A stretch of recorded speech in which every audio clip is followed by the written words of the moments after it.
Doctor Amit Karkare यांनी आपलं शालेय आणि महाविद्यालयीन शिक्षण नूतन मराठी विद्यालय पुणे येथून पूर्ण केलं. तसेच होमिओपॅथिक मेडिसिनचं शिक्षण धोंडूमामा साठे होमिओपॅथिक महाविद्यालय पुणे इथून पूर्ण केलं. British institute of homeopathy London इथून त्यांनी पुष्पावषधी तज्ज्ञ प्रमाणपत्र प्राप्त केलं आणि विवेकनिष्ठ उपचार पद्धती हे त्यांनी अल्बर्ट एलिस इन्स्टिट्यूट इथून कंप्लीट केलं. होमिओपॅथिक फिलॉसॉफी या विषयामध्ये ते पुणे विद्यापीठात सर्वप्रथम आले होते. तसेच ब्रिटिश इन्स्टिट्यूट ऑफ होमिओपॅथी इथून पुष्पावषधी प्रमाणपत्र मिळवणारे ते पहिले भारतीय आहेत. डॉक्टर होमिओपॅथिक आणि पुष्पावषधी उपचार आपल्या स्वरूप क्लिनिक इथं 2000 सालापासून करतात. तसेच सेवा सदन इंग्रजी मीडियम स्कूल येथे 5वी ते 8वीच्या विद्यार्थ्यांसाठी वर्षभर विवेकी विचारवर्ग देखील चालवतात. विद्यादान सहाय्यक मंडळ या संस्थेचे ते सक्रिय कार्यकर्ते आणि समुपदेशक देखील आहेत. आपल्या 2 मुलींसाठी त्यांनी लिहिलेली अक्कल खाते नावाची 53 पत्रे पुस्तकरूपाने उपलब्ध आहेत. तसेच विवेकी विचार या विषयांवरती ते वृत्तपत्रातून लेखन करत असतात, प्रशिक्षण कार्यशाळा घेत असतात आणि आपल्या आजूबाजूला घडणाऱ्या जवळपास प्रत्येक गोष्टीतून समान धागा शोधण्याचा त्यांना छंद देखील आहे. दासबोधाच्या पहिल्या दशकामध्ये आणि 5व्या समासात समर्थ रामदास म्हणतात की संत आनंदाचे स्थळ, संत सुखची केवळ, नाना संतोषाचे मूळ ते हे संत. म्हणजे संत परमानंद स्वरूप असतात, संत सुखरूप असतात आणि नाना संतोषांची उत्पत्ती ही संतांपासून होते. आज आपला विषय मांडताना सोशल मीडिया आणि एकूणच सामाजिक स्थितीमुळे समाजातील वाढलेली मानसिक अस्वस्थता, व्यथा, तुलना, फसवणूक, अपमान, टीका आणि आरोपांनी विचलित झालेल्या मनांसाठी पारंपरिक संत साहित्यामधील ओव्या आणि अभंगातून उत्तर शोधण्यासाठी आज डॉक्टर आपला संत सोयरे संगती या विषयामधून आपल्याला मार्गदर्शन करणार आहेत. मी अस्मिता नामजोशी मॅडमला विनंती करतो की त्यांनी पुष्पगुच्छ देऊन आजच्या वक्त्यांचं स्वागत करावं.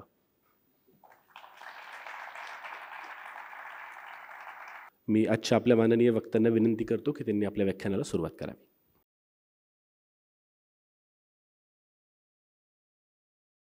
नमस्कार. वसंत व्याख्यानमालेचं हे 147वं ज्ञानसत्र आहे. साधारण 150 वर्षाची ऑलमोस्ट परंपरा वसंत व्याख्यानमालेला लाभलेली आहे आणि आत्तापर्यंत फक्त 2च वर्षी वसंत व्याख्यानमाला रद्द करावी लागली. एक म्हणजे प्लेग, म्हणजे टिळक महाराज जेव्हा होते तेव्हा, आणि एक सध्याच्या कोविडमुळे 2020 साली वसंत व्याख्यानमाला झाली नाही. अदरवाईज गेले 150 वर्ष हा ज्ञानयज्ञ जो आहे तो खूप विज्ञान आणि विचारी लोकांनी सतत चालू ठेवलेला आहे. माझ्या मुलींची जी पिढी आहे किंवा आत्ताची जी पिढी आहे त्याला टेड टॉक्स माहिती आहेत. सध्या त्यांना कुठलीही गोष्ट सध्याचं जे काही आपण प्रत्येक गोष्टीला एक स्टँडर्ड ठेवलेलं असतं की आपण काय केलं की आपल्याला आपण पोचलो एका स्पेसिफिक ठिकाणी. तर सध्या टेड टॉक्समध्ये जर तुम्हाला कुठेही बोलवलं, अगदी टेड टॉक्स सहकारनगर किंवा टेड टॉक्स कोथरूड पश्चिम इथे जरी बोलवलं तरी लोकांना असं फार भारी वाटतं की हां आपण टेड टॉक्समध्ये जाऊन आपण बोललो. पण माझ्या मते ॲटलिस्ट पुण्यामध्ये तरी वसंत व्याख्यानमालेच्या या व्यासपीठावर येऊन बोलणं हा सगळ्यात उच्च अंक असा समजला त्याला हवा खरा वक्त्याच्या आयुष्यामध्ये. आणि अगदी माझ्या या अगदीच म्हणजे वक्ता म्हणून अगदी छोट्या वयामध्ये ती संधी मला दिलीत यासाठी सगळ्यात पहिल्यांदी वसंत व्याख्यानमालेचे जे पदाधिकारी आहेत डॉक्टर दीपक टिळक, डॉक्टर गीतारी टिळक आणि इतर सर्व पदाधिकारी त्यांचं मी अत्यंत मनापासून त्यांचे मी आभार मानतो. क्लासिकल सिंगर जे असतात, आजकाल खूप लोक क्लासिकल सिंगिंग शिकतात, त्यांच्यासाठी जसं एक स्वप्न असतं की कधीतरी सवाई गंधर्व स्टेजवर जाऊन आपण गाणं म्हणावं, तसंच पुण्यातल्या तरी ॲटलिस्ट प्रत्येक वक्त्याच्या मनात एक स्वप्न असतं की या व्यासपीठावर येऊन आपलं भाषण किंवा आपले मनोगत किंवा आपले जे काही विचार असतील ते व्यक्त करावेत.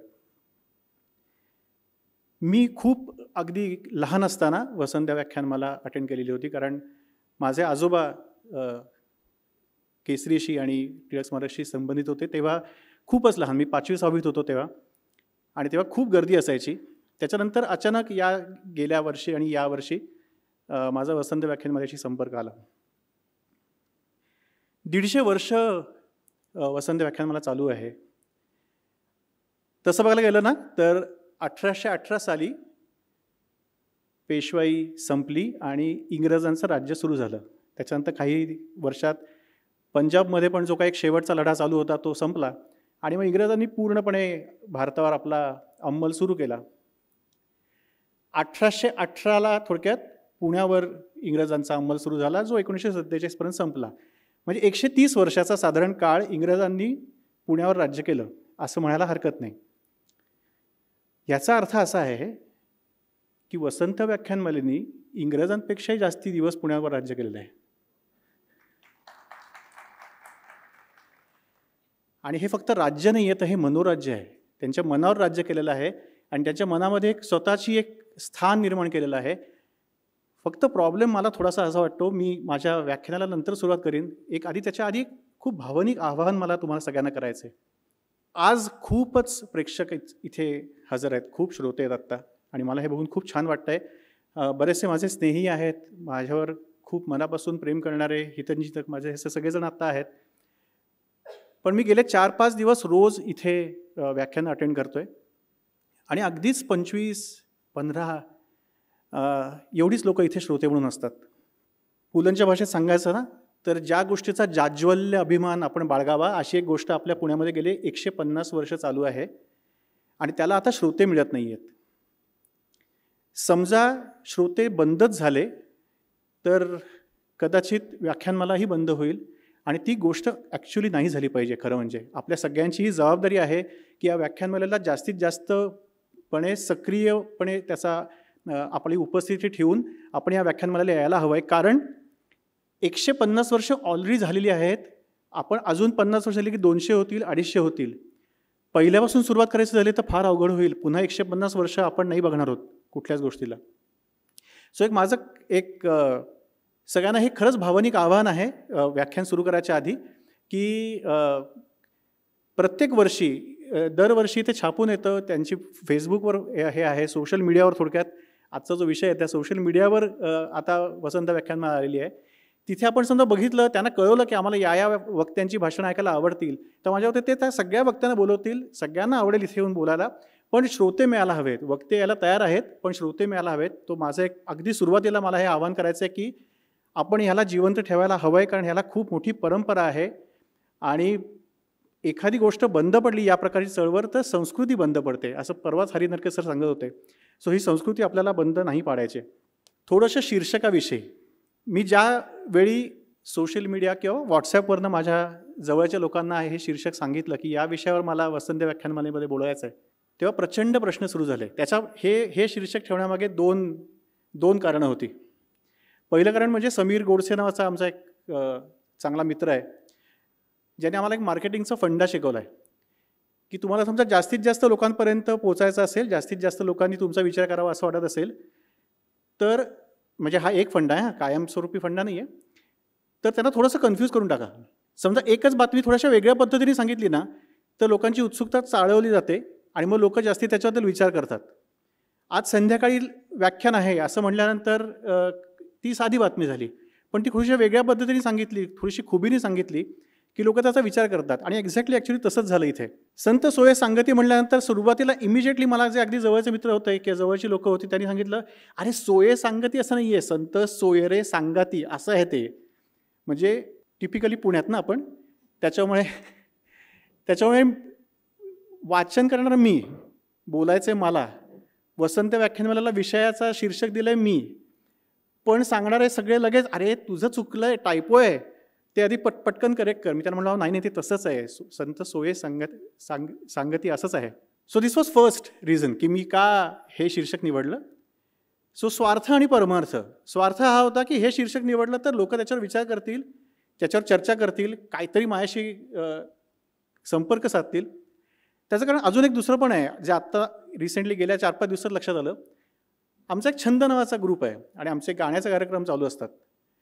काही व्यवसायामध्ये सेटल असलेल्या लोकांनी आम्ही एक तो ग्रुप बनवला आहे आणि गेले काही दिवस मला लोकांची अजून एक विचारणं सुरू झाली की यावेळेला तू गाणार आहेस का तू निवेदन करणार आहेस. आणि तेव्हा लक्षात आलं की आपण ज्या विषयावर बोलणार आहोत, सोशल मीडिया, त्याच्यातून ज्या काही गोष्टी चालू आहेत त्या किती बरोबर आहेत. कारण लोकांनी ते वाचलंही नव्हतं बहुतेक. याचा ज्या अर्थी आलेला आहे, टिळक स्मारक मंदिर लिहिलेलं आहे, त्याचा अर्थ बहुतेक पुन्हा एखादा गाण्याचा कार्यक्रम आहे दरवर्षीप्रमाणे, त्याच्यामुळे आता यांनी बहुतेक गाण्याच्या कार्यक्रमाला बोलवलं आहे. सो हा होता एक स्वार्थ की नक्की थोडंसं लोकांनी त्याच्याबद्दल बोलावं, त्याच्याबद्दल चर्चा करावी, त्याच्याबद्दल हे करावं. दुसरं आहे परमार्थ. परमार्थ म्हणजे काय, तर संत साहित्य वाचायला सुरुवात केली ना, मी काय खूप मोठा जाणकार नाही, पण संत साहित्य वाचायला सुरुवात केली की असं लक्षात येतं की तुकोबा घ्या, नामदेव घ्या किंवा समर्थ रामदास घ्या, ज्ञानेश्वरी, फार सोपं नाही आहे ते पटकन समजणं. म्हणजे एखादं वाक्य दिसतं सोपं, पण त्याच्यामागे खूप गूढ अर्थ असतो. प्रत्येक शब्दाचा जेव्हा तुम्ही अर्थ लावत जाता, हाच शब्द तिथे का वापरला आहे, आपण पुढे उदाहरणं बघणारच आहोत. पण तुकोबांनी किंवा समर्थांनी किंवा ज्ञानेश्वरांनी किंवा नामदेवांनी हाच शब्द का इथे स्पेसिफिकली वापरला आहे, ह्याचा जेव्हा विचार करतो तेव्हा मग त्याचा अर्थ थोडाफार आपल्या लेवलप्रमाणे उलगडायला लागतो. कदाचित माऊलींना काहीतरी वेगळाच अपेक्षा असेल, पण ॲटलिस्ट आपल्या लेवलपर्यंत तरी आपल्याला अर्थ उलगडतो. आणि माझा अनुभव असा आहे या गेल्या काही दिवसातला, की तो जेव्हा उलगडतो ना अर्थ, आपण त्याच्याशी कनेक्ट झाल्यामुळे, आपण त्याच्यावर विचार केल्यामुळे, त्याच्याशी 4-5 दिवस त्या वाक्यावर, त्या ओबीवर, त्या अभंगावर घालवल्यानंतर जो काही विचार आपल्याला अभंगाचा अर्थ उमगतो, त्यानंतर एक खूप छान फिलिंग येतं. आजकालच्या भाषेमध्ये एक खूप छान पॉझिटिव्ह किक मिळते आणि मग असं वाटतं की अजून अभंग शोधावेत, अजून काहीतरी शोधावं, अजून कशातून तरी अर्थ शोधावा. हा पण एक थोडासा त्याच्यामागचा उद्देश होता. थोडंसं कठीण किंवा थोडंसं वेगळं शीर्षक ठेवण्यामागे, की संत साहित्य जेवढं वाटतं तेवढं सोपं नाही आहे, पण लक्ष दिलं, त्याच्याशी समजा आपण कनेक्ट झालो, त्याच्याशी एंगेज झालो, तर त्याच्यातून खरंच खूप काहीतरी मिळण्यासारखं आहे. म्हणून संत सोये सांगती. सोये म्हणजे सोय, मार्ग. सो आपल्याला जे काही प्रश्न आहेत सगळे, त्या सगळ्यांवर संतांनी ऑलरेडी मार्ग दाखवलेला आहे. आपलं फक्त जबाबदारी आता अशी आहे की तिथे जाऊन फक्त तो मार्ग शोधायचा आहे किंवा तो फक्त वाचून त्याप्रमाणे अनुसरण करायचं आहे. एवढ्या कमी वयामध्ये या व्यासपीठावर मी जेव्हा इथे पोचलो आहे, तेव्हा काही लोकांचं मूळ विषयाला सुरुवात करण्याच्या आधी स्मरण करणं मला खूपच महत्त्वाचं वाटतं. या सगळ्यांमुळे मी इथे या विषयावर बोलू शकतो. खूपच नशीबवान आहे माझं मिराशी आणि करकरे कुटुंबीय की आमच्यावर स्वामी स्वरूपानंदांचा आशीर्वाद आहे. संस्कृतमध्ये गीता, जी ज्ञानेश्वरांनी प्राकृत भाषेमध्ये ज्ञानेश्वरी रूपी आणली, कारण गीता समजायला अवघड पडायला लागली म्हणून ती सोपी करून त्यांनी त्यावेळी दाखवली. पण ज्ञानेश्वरी वाचल्यानंतर सुद्धा बऱ्यापैकी आता ती अवघड जायला लागली. त्यामुळे त्याच परंपरेतले स्वामी स्वरूपानंद पावसते त्यांनी भावार्थ गीता आणि अभंग ज्ञानेश्वरी याच्याद्वारे गीता आणि ज्ञानेश्वरी अजून आपल्याला कळेल इतकी सोपी करून दाखवली. माझे आजोबा मनोहर मिराशी हे स्वामींचे अनुग्रहित आहेत.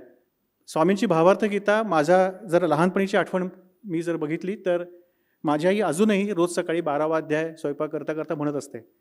सो माझ्या लहानपणीच्या शाळेतल्या ज्या आठवणी आहेत त्याच्यामध्ये सकाळी उठल्यानंतर जे आपलं मुलं जी तयार होत असतात तेव्हा मागे कॉन्स्टंटली एका विशिष्ट लयीमध्ये, एका विशिष्ट चालीमध्ये आणि एका विशिष्ट आवाजाच्या लेवलमध्ये आईची ती 12वा अध्याय चालू आहे. हे माझं कायम माझ्या बालपणीची आठवण आहे. ज्याला आपण संस्कार म्हणतो ते संस्कार इथूनच सुरू होत असतात आपल्या मुलांवर. त्याच्या मी गीतेशी संपर्क माझा तेव्हापासून आला आणि नंतर तो जास्ती दृढ झाला तो माझ्या आईच्या वडिलांमुळे. आईच्या वडिलांच्या हातात कायम गीता असायची, कायम. अगदी ते जाईपर्यंत त्यांच्या उशाशी गीता होती जी आता माझ्या घरी आली. मला अजून एक दृश्य कायम डोळ्यासमोर आहे आणि ते कायम त्यांच्याकडे कधी भेटायला गेलं, 3-4 महिन्यातून कधीतरी एकदा भेट व्हायची अण्णांची. आणि त्यांच्याकडे भेटायला गेलं की ते कायम त्यांनी एक कुठलातरी नवीन श्लोकाचा अर्थ शोधलेला असायचा आणि त्या अर्थात त्यांनी कसं ते संस्कृतमध्ये कसं काय वेगळं आहे, मग त्याचा ज्ञानेश्वरीमध्ये काय हे सांगण्याचं त्यांना खूप उत्सुकता असायची. माझं एक खूप डोळ्यासमोर आलेलं दृश्य असं आहे अण्णांच्या बाबतीत की माझी आजी, आईची आई, अगदी शांतपणे घरातल्या घरात तिचं निधन झालं 5 वाजता.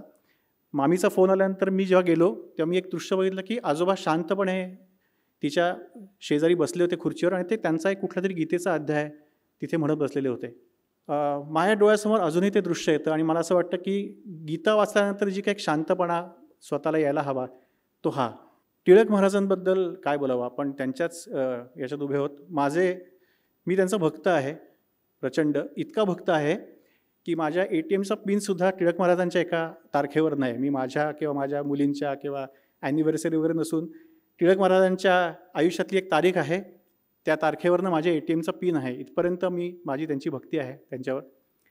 त्याचं कारण हे की 27वी माझा अभिजित कुलकर्णी नावाचा एक माझा मित्र आहे, त्याने गीता रहस्याशी माझी ओळख करून दिली.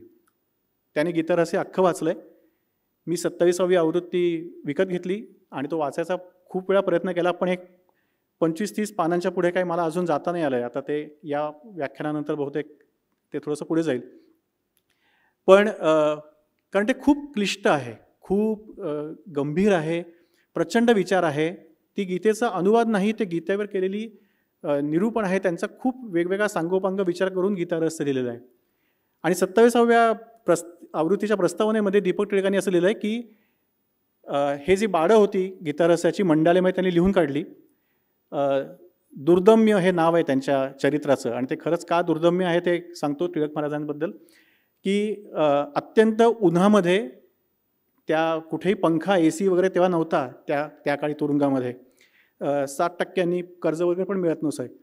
पण या सगळ्या त्या सगळ्या वातावरणामध्ये टिळकांनी गीतेवर एवढा गहन ग्रंथ तिथे लिहून काढला. आणि जेव्हा तिकडनं सुटका झाली आणि त्यांचं पुण्यात आगमन झालं, त्या लोक म्हणली की तो द्या, आता तो ग्रंथ आपण प्रिंट करूया, त्याचं आता प्रकाशन करूया. तर ते म्हणले नाही, तो त्यांनी ठेवून घेतला इंग्रजांनी, त्यांनी तो ताब्यात नाही दिला आहे. लोकांचे हातपायच गळलं, त्यांचं अवसान गळलं की आता काय करायचं, कारण एवढं मोठं काम झालेलं होतं, ते इंग्रजांनी ताब्यात घेतलं. टिळक महाराज शांत होते. ते म्हणले की हरकत नाही, त्यांनी फक्त वह्या ताब्यात ठेवल्या आहेत, ग्रंथ इथे डोक्यात आहे, पुन्हा लिहून काढता येईल. 25 पानांच्या पुढे जिथे आपल्याला जाता येत नाही पटकन, तो पूर्ण ग्रंथ पुन्हा लिहून काढणं म्हणजेच का दुर्दम्य म्हणावं त्यांना, त्याचं कारण हे आहे. टिळक महाराज आणि सगळ्यात हृदय आठवण आत्ता या क्षणी म्हणजे माझ्या वडिलांचे वडील, ज्यांना मी काका म्हणायचो. काका केसरीमधून ग्रंथपाल म्हणून निवृत्त झाले. काही दिवस ते इथे टिळक स्मारकमध्ये पण मॅनेजर म्हणून काम करत होते, 1-2 वर्ष.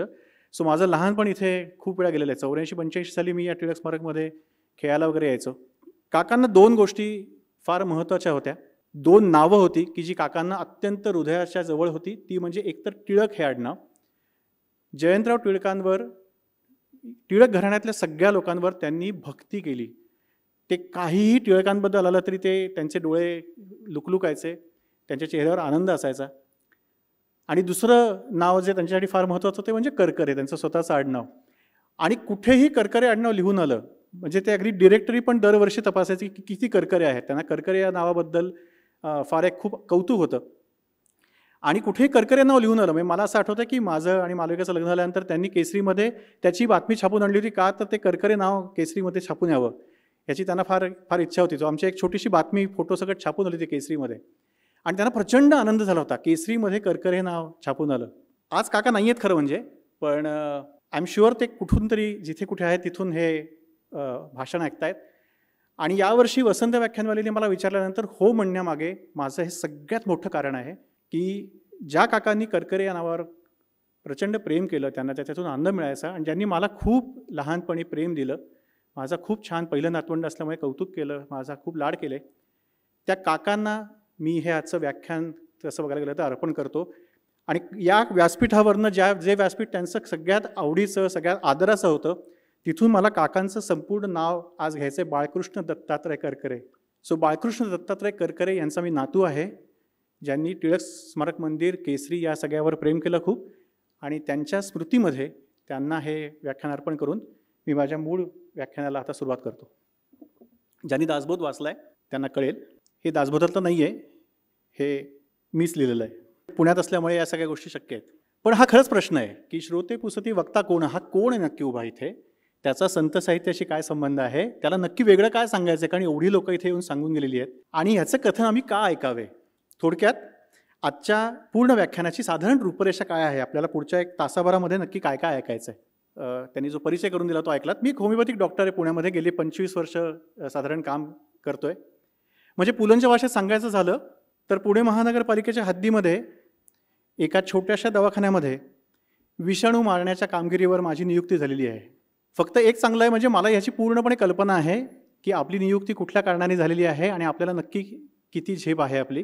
गेले 20-25 वर्ष पेशंटशी खूप बोलतो. माझ्या दवाखान्याचा एक सगळ्यात मोठा प्लस पॉईंट असा आहे की तिथे बऱ्यापैकी वेळा लोक गप्पा मारायला येतात, आणि त्या गप्पातून मला खूप लोक आणि खूप काय काय शिकवत असतात पेशंट. मी माझं जे अक्कलखाते पुस्तक आहे त्याच्यामुळे पण मी पेशंटकडनं आलेले ज्या शिकवणी आहेत त्या मी त्याच्यात लिहून ठेवलेल्या आहेत. मला ओव्हरऑल असं लक्षात आलं, मध्यंतरी डॉक्टर चारू दत्त आपटे न्यूरोसर्जन त्यांच्याकडे मी गेलो होतो तर ते मला म्हणले की किती वर्ष झाली क्लिनिकला. तर मी म्हटलं सर 21 वर्ष आता होतील क्लिनिक सुरू करून. त्यांनी मला विचारलं काय रे तुला काय फरक वाटतो 21 वर्षामध्ये तुझे पेशंट्स आणि ओव्हरऑल प्रॅक्टिस ओव्हरऑल डॉक्टर याच्यामध्ये तुला काय फरक वाटतो. तर मला असं लक्षात आलं आहे की गेल्या 21 वर्षामध्ये समाजामध्ये पेशंट्समध्ये काही विशिष्ट आजारांचं प्रमाण खूप वाढायला लागलं आहे. अगदी चांगल्या घरातली म्हणजे जिथे पेरेंटिंग पालक खूप सुज्ञ असतात, घरामध्ये वातावरण चांगलं असतं, पोषक वातावरण असतं, अशा घरातल्या मुलांनासुद्धा काही कारणांनी मानसिक काही आजार आता हळूहळू सुरू व्हायला लागलेले आहेत. डिप्रेशन, अँझायटी, पॅनिक डिसऑर्डर हे शब्द आता खूप कॉमनली ऐकायला यायला लागलेले आहेत. मी जेव्हा डॉक्टर झालो तेव्हा हायपोथायरॉइडिझम किंवा या डायबेटीस वगैरे या सगळ्या गोष्टी खूप एका पर्टिक्युलर लिमिटमध्ये होत्या. आजकाल बघितलं तर जी मुलगी दिसते तिला कुठेतरी आयदर PCOD असते, तिला हायपोथायरॉइडिझम असतं. थोडक्यात हॉर्मोन्स रिलेटेड आजार, मानसिक अस्वास्थ्य आणि ओव्हरऑलच एक असंतुलन अनेक गोष्टींमधलं हे आज सध्या खूप वाढलेलं आहे. मी जेव्हा विचार करतो की हे का वाढलं आहे त्याचं कारण असं आहे की समाज पण खूप बदलला आहे. म्हणजे तुम्ही समजा प्रामाणिकपणे प्रॅक्टिस करत असतात तर लोकांना आता त्याचं कौतुक वाटायला लागलं आहे. म्हणजे लोक बरेच वेळा सांगतात की या डॉक्टरांकडे जा कारण ते उगीच तुम्हाला टेस्ट सांगत नाहीत, उगीच तुम्हाला उगीच 1700 गोळ्या लिहून देत नाहीत. बाहेर समजा आपण एखाद्या दुकानात गेलो, त्यांनी समजा कदाचित आपल्याला 4-5 रुपये जास्ती दिले आणि आपण ते परत गेले तर त्याला कौतुक वाटतं की अरे बापरे तुम्ही फारच प्रामाणिकपणे पैसे परत केलेत. सध्याचा समाज हा असा आहे की जिथे तुम्ही चांगलं वागलात तर त्याचं कौतुक होतं आहे, चांगलं वागलात तर त्याचं लोकांना आश्चर्य वाटतं आहे आणि समाज आता या लेवलला चालला आहे. सोशल मीडिया बघितली तुम्ही आता, हे खरं मी तुम्हाला काही वेगळं सांगायला नको कारण तुम्हाला प्रत्येकालाच माहिती आहे की आजूबाजूला आपल्या काय चाललं आहे, किती वेगवेगळ्या लेवलला लोक अस्थिर झालेली आहेत. पूर्वी धर्माधिकारी सरांनी अस्वस्थ दशकाची डायरी म्हणून लिहिलं होतं. मला आता असं वाटतं की अस्वस्थ दिवसाची डायरी लिहावी लागेल इथपर्यंत लोक अस्वस्थ आहेत सध्या, वेगवेगळ्या कारणाने अस्वस्थ आहेत. आणि त्याच्यातलं महत्त्वाचं एक कारण म्हणजे सोशल मीडिया आणि त्यावरून जे काही गोष्टी सगळ्या चालू असतात ते. सोशल मीडिया नसताना सुद्धा लोक अस्वस्थ होतीच. म्हणजे सोशल मीडिया हे काही कारण नाही आहे, पण ते वाढवायला प्रचंड त्याच्यामध्ये सहभाग आहे. तर वेगळं काय सांगायचं आहे तर जेव्हा मला दिसायला लागलं की माझ्या पेशंट्समध्ये एक खूपच वेगवेगळ्या प्रकारचे मानसिक अस्वस्थ यायला लागलेलं आहे, त्यांचे विचार बदलायला लागलेले आहेत, त्यांचे ओव्हरऑल आजार बदलायला लागलेले आहेत. काही आजार जे पूर्वी खूप कॉमन होते ते आता मागे पडून वेगळेच आजार बाहेर यायला लागलेत आणि त्याचंसुद्धा कुठेतरी कनेक्शन हे मानसिक अवस्थेशी, मानसिक असंतुलनाशी आहे. तेव्हा मग मला विचार व्हायला लागला की ॲज अ डॉक्टर आणि ॲज अ व्यक्ती म्हणून मग आता मी काय करायला हवं आहे याच्यावर. माझ्या आजूबाजूला जेव्हा अगदी ओळखीच्या लोकांमध्ये सुद्धा हे आजार सुरू झाले तेव्हा मला असं लक्षात आलं की काहीतरी आता आपण करायला हवं. मग एक टिपिकल आपल्याकडे एक पद्धत असते की न्यूयॉर्कमधले बेस्ट सेलर्स वाचायचे की मग ते काय आत्ता सध्या सगळ्यात काय फेमस चालू आहे की करेज टू बी डिसलाइक्ड वगैरे असे काय काय असतात ना की इंग्लिश पुस्तकं असतात की जी एकदम असं प्रमोट केली जातात की ही पुस्तकं वाचा, लाईफ कोच आणि लाईफबद्दल सांगणारी प्रचंड भारी पुस्तकं. मग ती पुस्तकं वाचायला सुरुवात केली की त्याच्यातून काही मिळतं का बघूया. REBT विवेकनिष्ठ उपचार पद्धतीचा जो काही कोर्स केला तो पण त्याच्यासाठीच की जेणेकरून समुपदेशन करता येईल. ती पुस्तकं वाचताना असं लक्षात आलं की हे कुठेतरी वाचलेलं आहे आपण, ह्याच्यात जे काही सगळं लिहिलेलं आहे ना ते कुठेतरी वाचलेलं आहे. आणि मग अचानक एकदा आत्ता जे रिसेंट पुस्तक वाचत होतो करेज टू बी डिसलाइक, त्याच्यामध्ये एक असा एक मुद्दा आला की आपल्या हातात नेहमी एक चॉईस असतो. आणि हे मी ह्याच्या आधी पण माझ्या पेशंटला नेहमी सांगायचो की नेहमी आपल्याकडे एक दोन चॉईसेस असतात. कधीही कुठलीही गोष्ट जगातली त्याला कायम एक पर्याय कधीच नसतो, त्याला कायम 2 पर्याय असतात. आणि त्यातला मिनिमम एक पर्याय, मिनिमम 2 पर्याय असतात आणि त्यातला मिनिमम एक पर्याय हा सकारात्मक किंवा पॉझिटिव्ह किंवा रॅशनल असतो. फक्त आपल्याला तो दिसत नाही आणि तो जर शोधला तर कुठल्याही परिस्थितीवर आपल्याला मात करता येते. तेच त्या पुस्तकामध्ये दिलेलं होतं. आणि ते पुस्तक वाचताना मला अचानक एक माऊलींची ओवी आठवली. आणि मग मला असं लक्षात आलं की अरे आपण उगीच सगळं गाव हिंडतोय, खरं सगळं ज्ञान आपल्या घरातच आहे. आपल्या माझघरात जे काही ग्रंथ ठेवलेले आहेत त्याच्यामध्ये सगळं ज्ञान आहे. आणि तिथून हा प्रवास किंवा तिथून हा एक शोध सुरू झाला. संत साहित्यावर माझा असा खूप काही गाढा अभ्यास आहे किंवा प्रचंड माझा अभ्यास आहे वगैरे असं नाही. अगदी जो काही तुटपुंजा अभ्यास आहे त्याच्यातून पण मला ज्या काही गोष्टी समजल्या आहेत त्याच्यातून पण मला ज्या काही या सगळ्या गोष्टींवरचं समाधान मिळालं आहे ते समाधान तुमच्यापुढे मांडणं हे अनुभव कथन आहे, हे व्याख्यान नाही. खरं म्हणजे हे एक प्रकारचं अनुभव कथन आहे की मी कशातून गेलो, मला या ग्रंथांमध्ये काय सापडलं आणि ते थोडंसं तुमच्या पुढे मांडणं, हा याचा खरं म्हणजे एक हा हेतू आहे बेसिकली. पण ते वाचायला लागल्यानंतर इथे यायचं आहे म्हटल्यानंतर मग एक दडपण आलं की मग आता काय, कसं बोलायचं, काय बोलायचं, आणि मग आपल्याला काय, समजा आपलं चुकलं तर काय होईल. जेव्हा जेव्हा मुलाला दडपण येतं तेव्हा त्याला एकच व्यक्ती आठवते, ती म्हणजे आई. म्हणून मी माऊलींकडेच गेलो की माऊली, प्रचंड दडपण आलेलं आहे, आता वसंत व्याख्यानमध्ये बोलायचं आहे आणि अगदी मोठ्या काय म्हणतात ना, टेचात आणि कॉन्फिडन्सने मी त्यांना सांगितलं आहे संतांबद्दल आणि संत साहित्याबद्दल बोलायचं आहे. तर आता मात्र मला थोडंसं टेन्शन आलं आहे की आता काय करू, काही कळत नाही आहे. तेव्हा या ओव्या दिसल्या. ज्ञानेश्वर माऊली, तुकोबा असतील, समर्थ रामदास असतील, नामदेव असतील, ही सगळी जी लोकं आहेत ना, ते तेजाचे सूर्य आहेत सगळे. आणि मला याची पूर्णपणे कल्पना आहे की मी आत्ता केवळ एक छोटीशी पणती आहे. पण माऊलींनीच लिहून ठेवलेलं आहे की हे मोठे सूर्य आहेत, तिथे खूप मोठं तेज असतं, पण तरी ती पणतीची जी वात असते, पणती जी असते, ती पण एक छोटासा कुठेतरी त्या तेजाचा अंश घेऊन फिरत असते. मला याची कल्पना आहे की मी अगदी गावाला उजळून टाकीन वगैरे असं नाही, पण निदान एका माझघराला, एका खोलीला जरी मला उजळवता आलं तरी माझी तेवढीच कुवत आहे सध्या. आणि तेवढं जरी झालं तरी मला असं वाटतं की मी बरंच काही मिळवलं. त्यामुळे प्रचंड काहीतरी अचीव करणं, प्रचंड काहीतरी तुमच्यासमोर मांडणं, हा माझ्या आजच्या बोलण्याचा मुळीच हेतू नाही आहे. माझ्या व्याख्यानाचा एकच हेतू आहे की जी गोडी मला लागली हे सगळं वाचून, तशी गोडी जर या श्रोत्यांपैकी एकाला जरी असं वाटलं की आता हे व्याख्यान झाल्यानंतर आपल्या घरातच जे दासबोध, ज्ञानेश्वरी किंवा तुकोबांची गाथा आहे, किंवा मग ते कुठेतरी पुन्हा ती पुस्तकं उघडावीत, ते ग्रंथ उघडावेत आणि पुन्हा वाचावेत.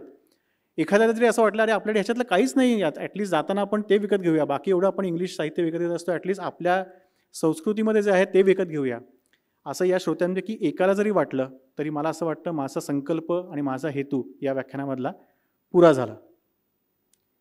प्रके यात्र्यांनी लिहूनच ठेवलेलं आहे की ज्याच्या घरी गाथा नाही त्याला खरं त्याच्या माथी 4 फटके मारा, आणि त्यांची इच्छा पूर्ण करणं हा एक छोटासा थोडक्यात माझा हेतू आहे. आता मूळ विषय, सध्याचं जग.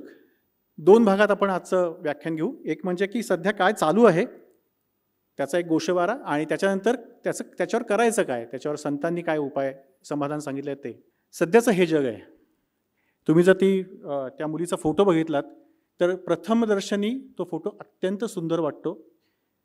काही लोकांना तर हेवा वाटेल की एवढं सुंदर रूप या मुलीला दिलेलं आहे, एवढा छान सेल्फी काढलेला आहे, पण त्याच्या खाली जे लिहिलेलं आहे ते प्रचंड धक्का देणार आहे, ते प्रचंड शॉकिंग आहे. मिली भास्कर नावाची ही मुलगी आहे, तिचा इंस्टाग्राम अकाउंट आहे, त्या इंस्टाग्राम अकाउंटवरची ही पोस्ट आहे. हा फोटो काढल्यानंतर 7 तासामध्ये तिने सुसाईड अटेम्प्ट केला. थोडक्यात हा फोटो काढताना जो तसा बघायला गेला तर आपल्याला एक खूपच छान वाटतो, प्रचंड आनंदी, मग ह्याच्यापेक्षा आनंदी काय अजून असायला हवं. त्यावेळी तिच्या मनामध्ये अशा काही गोष्टी चालू होत्या की ज्याचा पर्यावसान की ज्याचं फायनल आउटकम 7 तासामध्ये सुसाईड अटेम्प्ट करण्यामध्ये झालं. आणि आत्ता आपल्या आजूबाजूला असेच खूप लोक आहेत की ज्यांच्या मनामध्ये प्रचंड घालमेल चालू आहे, ज्यांच्या मनामध्ये प्रचंड एक्स्ट्रीम लेवलचे विचार चालू असतात. क्लिनिकमध्ये आल्यानंतर ते विचार ते बोलून दाखवतात. कारणं काही वेळा अगदी छोटी असतात, पण तरी त्याच्यावरचे जे उपाय त्यांचे जे डोक्यात असतात की सोडून जाऊया, उडी मारूया, सगळं काही अर्थ नाही, जगण्यात काही अर्थ नाही.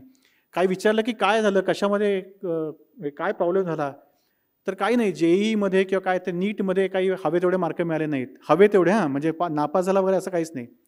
पण बारीक सारीक गोष्टींवरनं जीवन संपवण्याबद्दल खूप कॉमनली विचार सध्या होतोय. विचार केल्यानंतर मला असं लक्षात आलं, त्याचं कारण असं आहे की सध्या या सोशल मीडियामुळे प्रत्येकाची एक फेसबुक प्रोफाईल आहे, इंस्टाग्राम प्रोफाईल आहे, व्हॉट्सॲप प्रोफाईल आहे, आणि त्या प्रत्येकाची ना आपल्या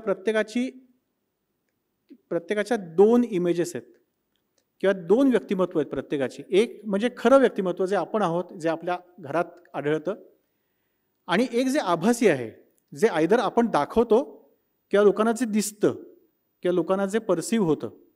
तुम्हाला एक गमतीशीर उदाहरण सांगतो. माझी बायको इथे बसली, ती हसेल आता हे ऐकल्यानंतर.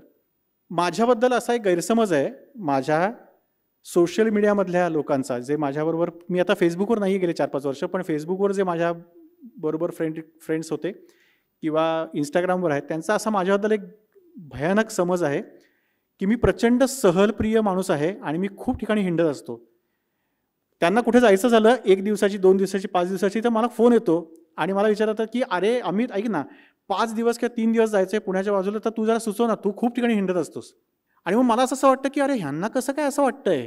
कारण मला जर विचाराल तर गेली 2 वर्ष माझ्यासाठी अत्यंत सुखाची होती, कारण लॉकडाऊनमध्ये घरातून बाहेर पडायचं नव्हतं. आणि ही माझ्यासारख्या माणसासाठी जो अत्यंत आळशी आहे त्याच्यासाठी अत्यंत सुखाची जर गोष्ट असेल, मी कुठेही कोणालाही असं सांगत नसेल की मला प्रवासाची आवड आहे. इनफॅक्ट त्याच्यावरनं घरात थोडेसे वादाचे प्रसंग पण उभे राहतात.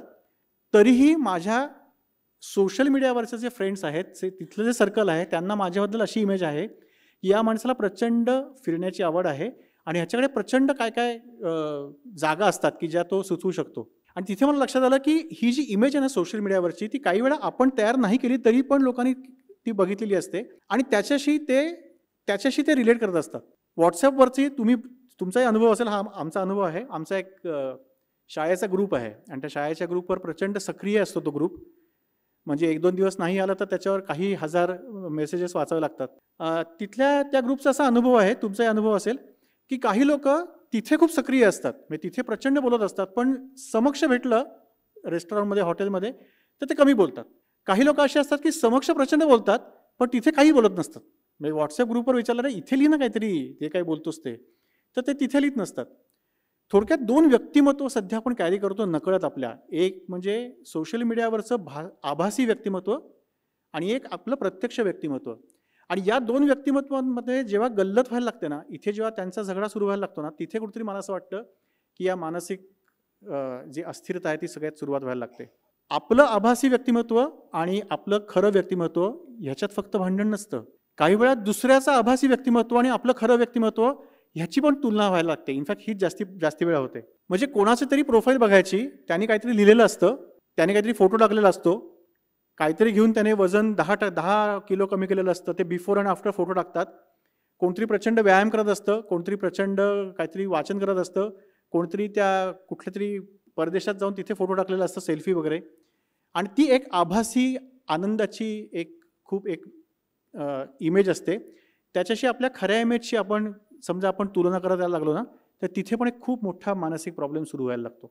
माझ्याकडे जेव्हा पेशंट्स येतात ना, आणि ते एस्पेशली आत्ताशी यंग कपल्स येतात आणि ते मला असं विचारलं जातं, तुम्ही कपल काउन्सिलिंग करता का? तर मी त्यांना म्हणतो नाही असं काही करत नाही मी, पण तुमचे काही प्रश्न असतील तर सांगा, आपण काही पटकन जर त्याच्यावर काही सुचलं तर आपण उत्तर देऊ.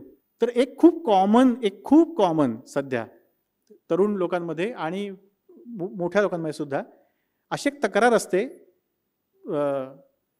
जेंडर बायस नाही पण विशेषतः बायकांची असते, की जसं ती अमुक जसे सेल्फी काढतात एकत्र आणि डीपी ठेवतात, तसे हे डीपी ठेवत नाहीत. किंवा माझा फोटो कधीच ते डीपीला ठेवत नाहीत, माझा फोटो कधीच स्टेटसला टाकत नाहीत, घरात काही घडलं तर कधीच स्टेटस ठेवत नाहीत. आणि ही मेजर म्हणजे वाद होण्या इथपर्यंत आता लोकांची तक्रार असते. हेच मी म्हटलं ना, की कोणाचं तरी डीपी बघायचा, त्यांनी तो गळ्यात गळे घालून, मी बरेच वेळा त्यांना सांगतो की अहो तुम्हाला माहीत नाही आहे, ते जे तुम्ही ज्या व्यक्तीबद्दल डीपींबद्दल बोलता तर ज्यांनी गालाला गाल लावून तो डीपी काढला आणि असं वाटतं की केवढं प्रेम आहे या दोघांचं, त्यांची नंतरची अपॉइंटमेंट आहे. आणि खरंच तसं असतं. आणि खरंच तसं असतं, कारण मीच खूप लोकांना सांगितलेलं आहे की तुम्हाला समजा तुमच्यामधले मतभेद मिटवायचे असतील, तुम्हाला जर असं वाटत असेल, म्हणजे इव्हन आई मुलगा किंवा नवरा बायको, तर तुम्ही डीपी ठेवा काही दिवस. म्हणजे काय होतं ना, ते असं एक वेगवेगळ्या प्रकारे त्या गोष्टी अशा सुरुवात होतात मनात आपल्या. आणि लिटरली हे मी ॲज अ एक ट्रीटमेंटचा भाग म्हणून सांगतो. मुलगा आणि आई यांच्यात काही वेळा टीनेजर मुलगा किंवा टीनेजर मुलगी आणि आई यांच्यामध्ये काही वेळा असं खूप मतभेद असतात. तिला असं वाटत असतं की आई आपली ऐकतच नाही किंवा वडील आपले ऐकतच नाही. त्यांना मी बरेच वेळा सांगतो की तुम्ही डीपी ठेवा मग आता. मग तिला असं सारखं दिसू दे की अरे हां, हिच्या आयुष्यात आपल्याला काहीतरी स्थान आहे. कारण त्या मुलीच्या वयामध्ये आपल्या आईने किंवा आपल्या वडिलांनी आपल्याबरोबरचं डीपी ठेवणं यासाठी प्रचंडच तिला असं वाटतं की हां, हे प्रूफ झालं, हे पुराव्याने साबित झालं आता की आपल्या वडिलांचं आपल्यावर प्रेम आहे किंवा आपल्या आईचं आपल्यावर प्रेम आहे. खरं ते प्रेम रोज सकाळी दूध गरम करून देतो, सगळ्या गोष्टी काय म्हणतात ना, डबा तयार करून ठेवलेला असतो, त्यांनी अस्तव्यस्त टाकलेले कपडे घडी करून ठेवलेले असतात, त्याच्यातून खरं दिसत असतं, पण ते तेव्हा दिसत नाही. कुठेतरी आभासी व्यक्तिमत्वाशी स्वतःच्या व्यक्तिमत्वाशी कुठेतरी तुलना केली जाते की तिची आई वडील कसे टाकतात, ह्याचे बायको आणि त्याचा नवरा कसा टाकतो, आणि मग आपण कसं करत नाही आहोत. सो इथे कुठेतरी ती जर गंमत सुरू झाली ना तर प्रॉब्लेम येतो. अजून एक प्रॉब्लेम सध्याच्या समाजात असा सुरू झालेला आहे की बँक बॅलन्सचा फार विचार केला जातो. सध्या एकदम सगळे इन्व्हेस्टमेंट म्हणजे करावी इन्व्हेस्टमेंट, पैसे जमवावेत, 100% जमवावेत, पण मेंटल बॅलन्सवर कोणीच विचार करत नाही. मला कायम असं वाटतं की अजून एक 10 वर्ष जर गेली ना, आत्ता सध्या आहे बरं चालल्यात सगळ्या गोष्टी, पण अजून एक 10 वर्षानंतर mental balance is going to be the biggest balance or the most worthy balance that you can have. ज्या पद्धतीने समाज चाललेला आहे, ज्या पद्धतीने पेशंट्स चाललेले आहेत, ज्या पद्धतीने आपलं मानसिक स्वास्थ्य चालू आहे, त्याच्यात मला असं वाटतं की your mental balance is going to be the biggest, काय म्हणतात ना, तुमची सगळ्यात मोठी संपत्ती असणार आहे. जो माणूस मनाने स्थिर आहे, जो माणूस विचारांनी स्थिर आहे, तो सगळ्यात श्रीमंत माणूस अजून 10 वर्षानंतर समजला जाईल. त्याच्या मेंटल बॅलन्सवर विचार करायला हवा आहे, मनशांतीवर विचार करायला हवा आहे. आणि ती जर मिळवायची असेल तर माझ्या मते आपल्या परंपरेमध्ये, आपल्या संस्कृतीमध्ये एवढी छान सगळं संत साहित्य आहे, त्याच्यावर विचार करायला हवा. अजून एक जाता एक उदाहरण सांगतो, एक प्रसंग सांगतो सवाई गंधर्वमध्ये घडलेला.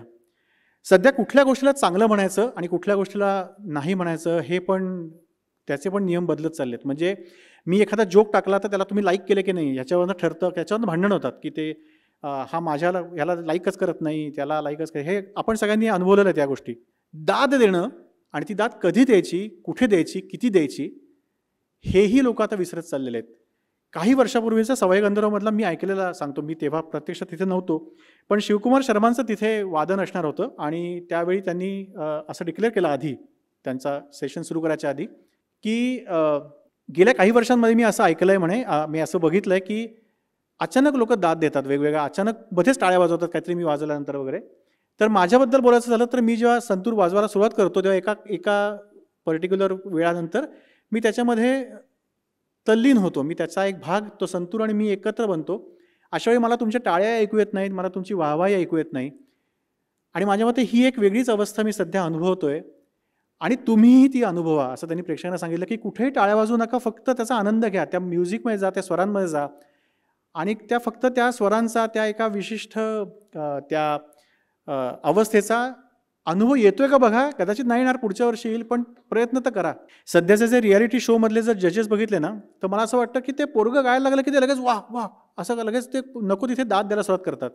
त्यांनी 2 गोष्टी होत आहेत. एक तर म्हणजे कौतुकाची उगीचच सवय लागते आणि नको तिथे दाद देण्याची प्रचंड एक लोकांना आवड निर्माण झालेली आहे आणि त्याच्यामुळे सुद्धा प्रॉब्लेम आहेत. म्हणजे कौतुक केलं तरी प्रॉब्लेम आहेत, कौतुक नाही केलं तरी प्रॉब्लेम आहेत आणि अशा सगळ्या प्रकारे हा समाज आता पुढे चाललेला आहे.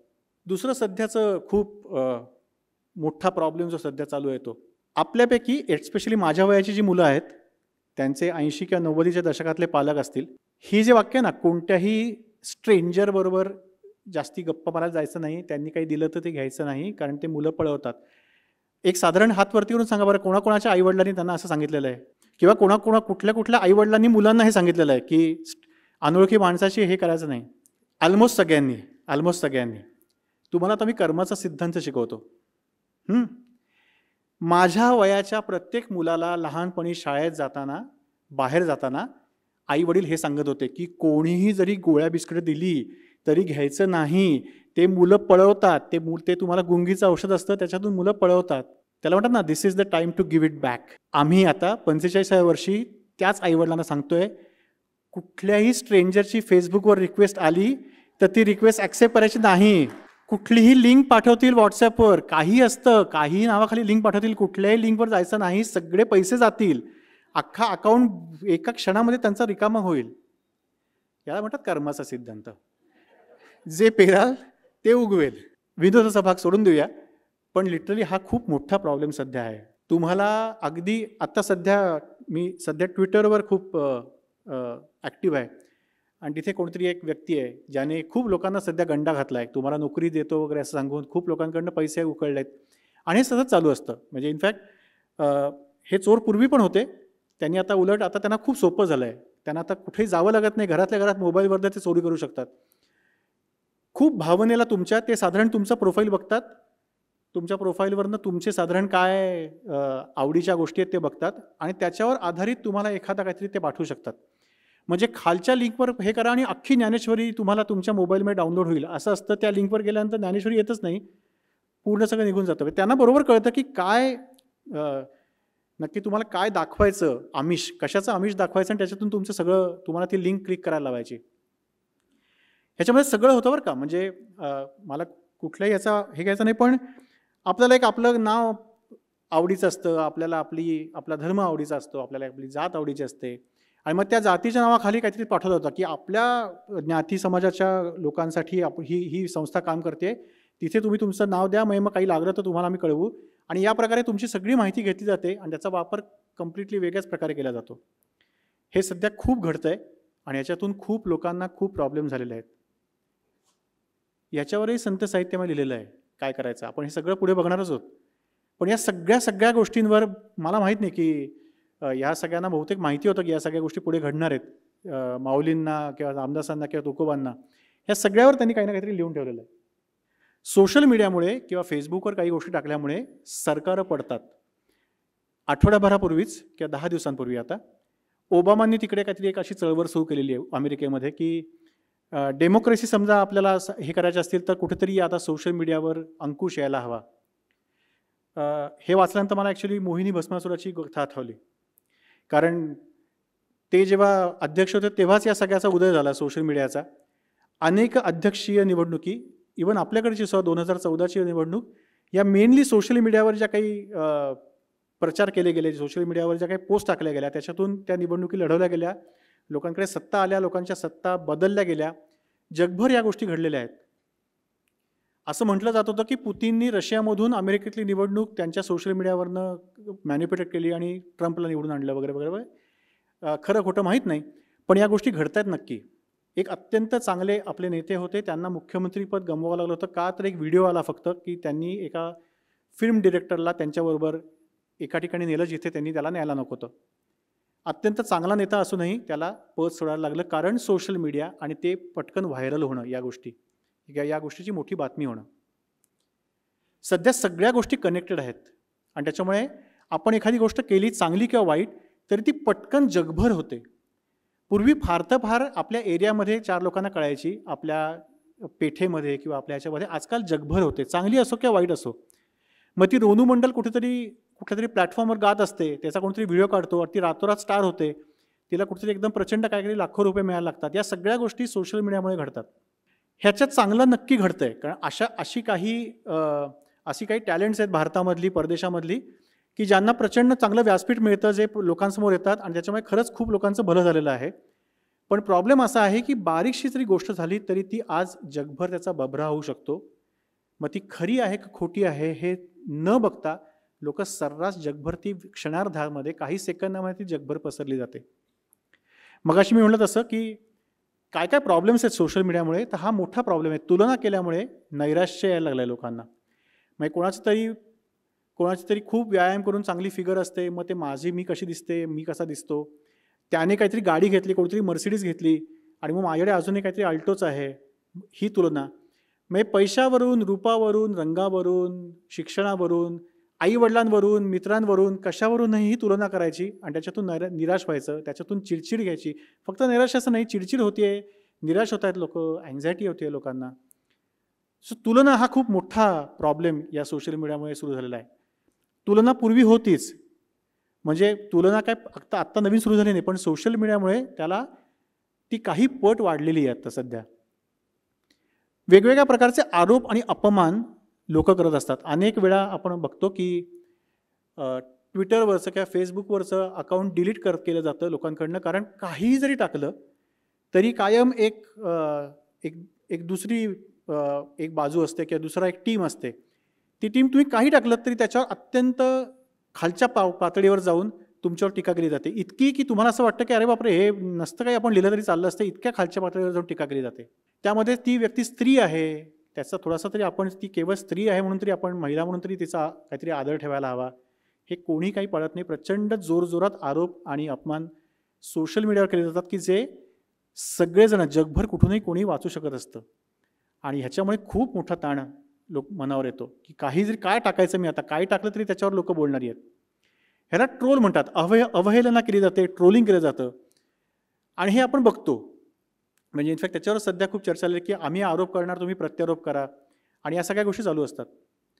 फसवणूक आणि लूट चालू आहे. मी मगाशी जे आईवडिलांबद्दल बोललो ती एक आहेच आहे फसवणूक आणि लूट. पण एक वेगळी गोष्ट अशी आहे की तुम्हाला काहीतरी एक नजर आत्ता रिसेंटली माझ्या एका एक मुलगी आहे कॉलेज किंवा त्याच्यानंतर आय थिंक ती इंजिनिअरिंगच्या सेकंड थर्ड इयरला आहे. तिच्याबद्दल घडलेली आत्ता एक घटना सांगतो. गेल्या महिन्यात की तिला काहीतरी एक मेसेज आला कुठून तरी हॅलो म्हणून. तो फोटो तिला असं वाटलं की काय ओळखीचा आहे म्हणून तिने हॅलो त्याला फक्त रिप्लाय केला हॅलो म्हणून. आणि अचानक 2 तासात काही घडलं नाही. 2 तासानंतर अचानक तिला काही फोटो आले मुलांचे आणि त्यांना तिला सांगितलेलं की म्हणजे ही सर्व्हिसेस अवेलेबल आहेत. तर तिने घाबरली. ती म्हणली no I am not interested in this आणि मग तिने ते अकाउंट ब्लॉक करून टाकलं. पण तिला तिच्या फेसबुक मेसेंजरवर, तिच्या मोबाईलवर, व्हॉट्सॲपवर, वेगवेगळ्या प्रकारे टेलिग्रामवर त्याच्या पुढच्या 5 मिनिटामध्ये तिचे स्वतःचेच फोटो मॉर्फ केलेले धडाधड यायला लागले.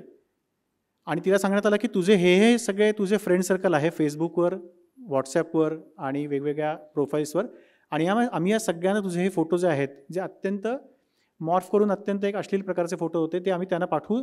जर नसतील तर आम्हाला अमुक पैसे द्या. तिने खूप घाबरून ते पैसे दिले.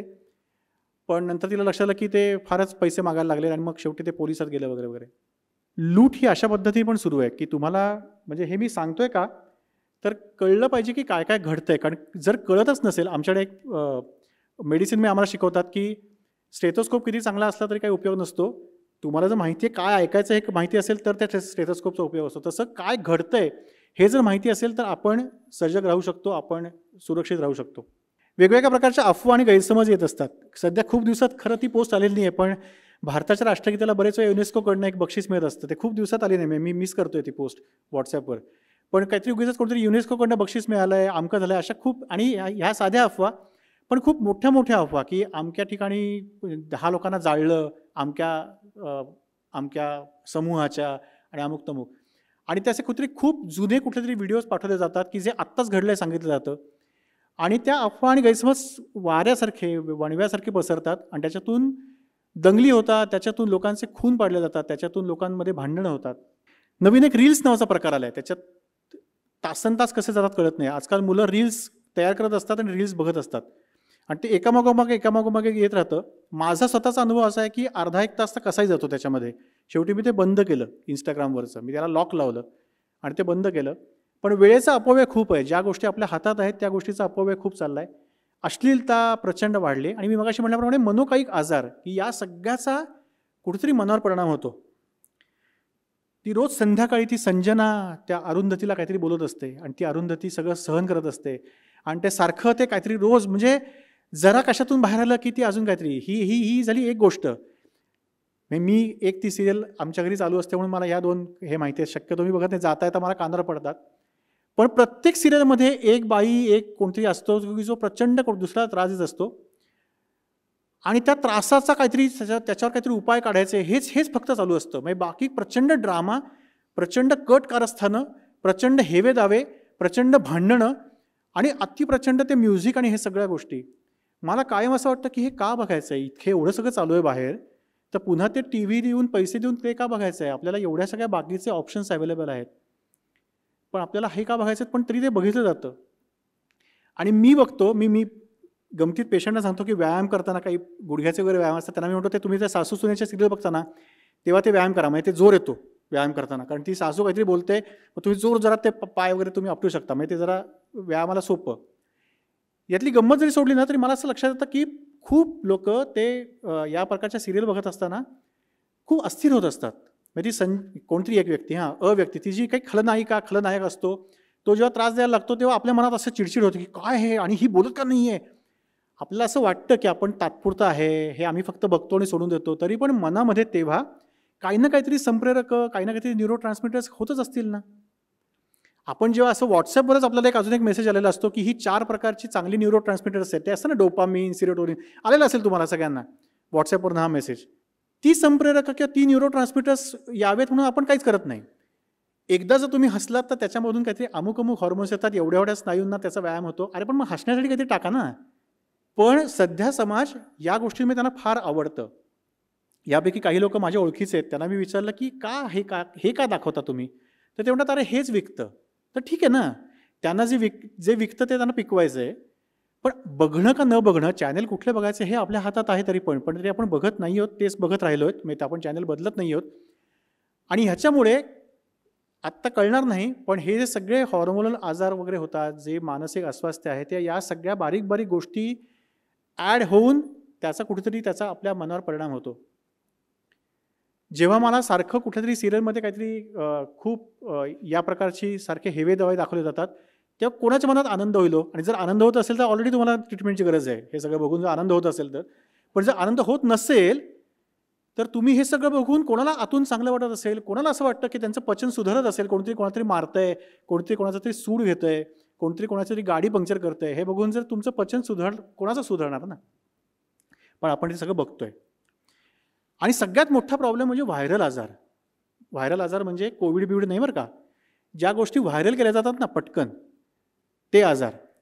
आणि कुठेतरी समर्थांनाही माहिती होतं की 300-400 वर्षानंतर, 500 वर्षानंतर व्हॉट्सॲप नावाचा एक प्रकार घडणार आहे आणि त्याच्यावर एक मुकेश अंबानी नावाची व्यक्ती असणार आहे की जी रोज 1.5 GB डेटा ₹299 महिना याच्यामध्ये अवेलेबल करून देणार आहे. लोकांकडे निवृत्त झाल्यानंतर प्रचंड वेळ असणार आहे किंवा निवृत्त नसतील तरी खूप वेळ असणार आहे. त्याच्यामुळे ते 1.5 GB डेटा जो मिळाला त्याचं काय करायचं. आपल्याकडे एक मराठी घरामध्ये टिपिकली हे की काही वाया घालवायचं नाही, काहीही नाही. म्हणजे काय, आपण कालची भाजीसुद्धा त्यातल्या आपण कशात तरी घालून आपण संपवत असतो. तो 1.5 GB डेटा कसा संपवायचा. तो संपला पाहिजे ना रोजचा.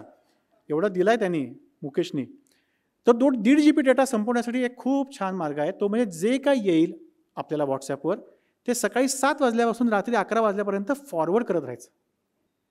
आणि हे कुठेतरी समर्थांना माहिती होतं, म्हणून त्यांनी दासबोधामध्ये असं लिहून ठेवलेलं आहे की अर्थांतर पाहिल्या विना उगेची करी जो श्रवण, तो श्रोता नव्हे पाषाण मनुष्य वेशे. त्यांनी वेगळ्या पद्धतीने दिलंय, पण त्याचा अर्थ हाच की तुम्हाला जे आलंय ना जी पोस्ट, त्याच्यावर तुम्ही विचारच करत नाही आहात की ही बरोबर आहे का, युनेस्को खरंच असं एखाद्या राष्ट्राला बक्षीस देऊ शकतं का, ह्याचा काही विचार न करता काही पाठवून द्यायची. आणि प्रत्येक ग्रुपमध्ये असा एक फॉरवर्ड कुमार असतो. प्रत्येक ग्रुपमध्ये आय एम शुअर आपलेच काका असतात, आपलेच कोणतरी, आपली एक मावशी असते, आपलाच एखादा मित्र असतो, आपल्याच बिल्डिंग म्हणणारे कोणतरी एक असतात किंवा आपले काही वेळा सर असतात. म्हणजे मला बरेच वेळा आमच्या नुमोईतले एक सर आहेत, त्यांची मला खूप काय असं भयानक काय येत असतं. मी ते फक्त वाचतो आणि सोडून देतो. माझे एक पेशंट आहेत, ते मला सतत रोज सकाळी काहीतरी एक पाठवत असतात आणि त्याला जर डबल टिक्स नाही आल्या निळ्या तर ते मला फोन करतात, वाचलं नाही का आज, काय हे आहेत का, काही प्रॉब्लेम नाही का. म्हणून मी ॲटलिस्ट ते वाचतो, असं काहीतरी करतो आणि सोडून देतो. हे कळत नाही पण आपल्याला की हे आपण जेव्हा फॉरवर्ड करतोय ते खरंच बरोबर आहे का. म्हणजे आपण विचार न करता, प्रोसेसिंग न करता एकतर आपण फॉरवर्ड करतोय. हे यामुळे समाजाला धोका येऊ शकतो. एखाद्याला वाटेल की काही बोलतोय हा, काय लोक, मी जसं काही न वाचता वाचतो तसंच लोक वाचत असतील. पण त्याच्यातून खूप अफवा पसरतात, त्याच्यातून खूप गोष्टी समाजाचं स्वास्थ्य, मनस्वास्थ्य बिघडवणाऱ्या गोष्टी खूप फॉरवर्ड होत असतात. एक तर 2 गोष्टी याच्यातून आपण दाखवत असतो. एक म्हणजे मला अक्कल नाही, मला जे काही येतं ते मी तसं काहीही प्रोसेसिंग न करता मी ते पुढे ढकलून देतो. याचा अर्थ मी माझी बुद्धी जी खरं म्हणजे मला दिलेली आहे ती मी वापरत नाही. आणि मेडिकलमध्ये आम्हाला सांगितलं जातं, ज्या गोष्टी तुम्ही वापरत नाही त्याचा ऱ्हास होतो. तुम्हाला सगळ्यांना ह्याचा अनुभव असेल. आपण जेव्हा 20, 25, 30 वर्षापूर्वी जेव्हा आपण तरुण होतो तेव्हा आपल्याला किमान 25-30 फोन नंबर पाठ असायचे. आज जर तुम्ही मला विचारलं तर माझ्या वडिलांचा, आईचा असा नंबर जर मला आता विचारलं तर मला पाठ नाही. कारण तो जर नंबर फिरवायचा आला तर मी मोबाईलमध्ये आई किंवा मातोश्री असं शोधतो आणि तो नंबर फिरवतो. मला खरंच माहीत नाही आहे माझ्या आईचा फोन नंबर काय ते. पूर्वी आपल्याला 25-30 नंबर पाठ असायचे. असे किरकोळ, अशी लोकं असे की ज्यांना नंबर पाठ आहेत, असे कोणाकोणाचे नंबर पाठ आहेत. आपण मोबाईल आला, सो कॉल्ड स्मार्टफोन आला आणि आपण आता त्या गोष्टी विसरायला लागलेलो आहोत. विस्मरण हा खूप मोठा आजार आता निर्माण झालेला आहे. डिमेन्शिया, अल्झायमर्स हे शब्द आम्ही 25-30 वर्षापूर्वी एवढे ऐकलेले नव्हते, जे आता खूप ऐकू यायला लागलेले आहेत. त्याचं कारण आपण बुद्धीच वापरत नाही आहोत. आपण ती जी फॅकल्टी आहे आपल्याला लक्षात ठेवण्याची, या सगळ्या गोष्टी फॅकल्टी आपण हे केलं. कारण काहीच करायचं नाही ना. 1.5 GB डेटा आहे, तो घ्यायचा आहे, ते फॉरवर्ड करायचं आहे. विचार पण करायचा नाही आहे फॉरवर्ड करताना की आपण काय फॉरवर्ड करतोय, त्याचा खरंच अर्थ तो आहे का, हे नक्की तिथे घडलेलं असेल का.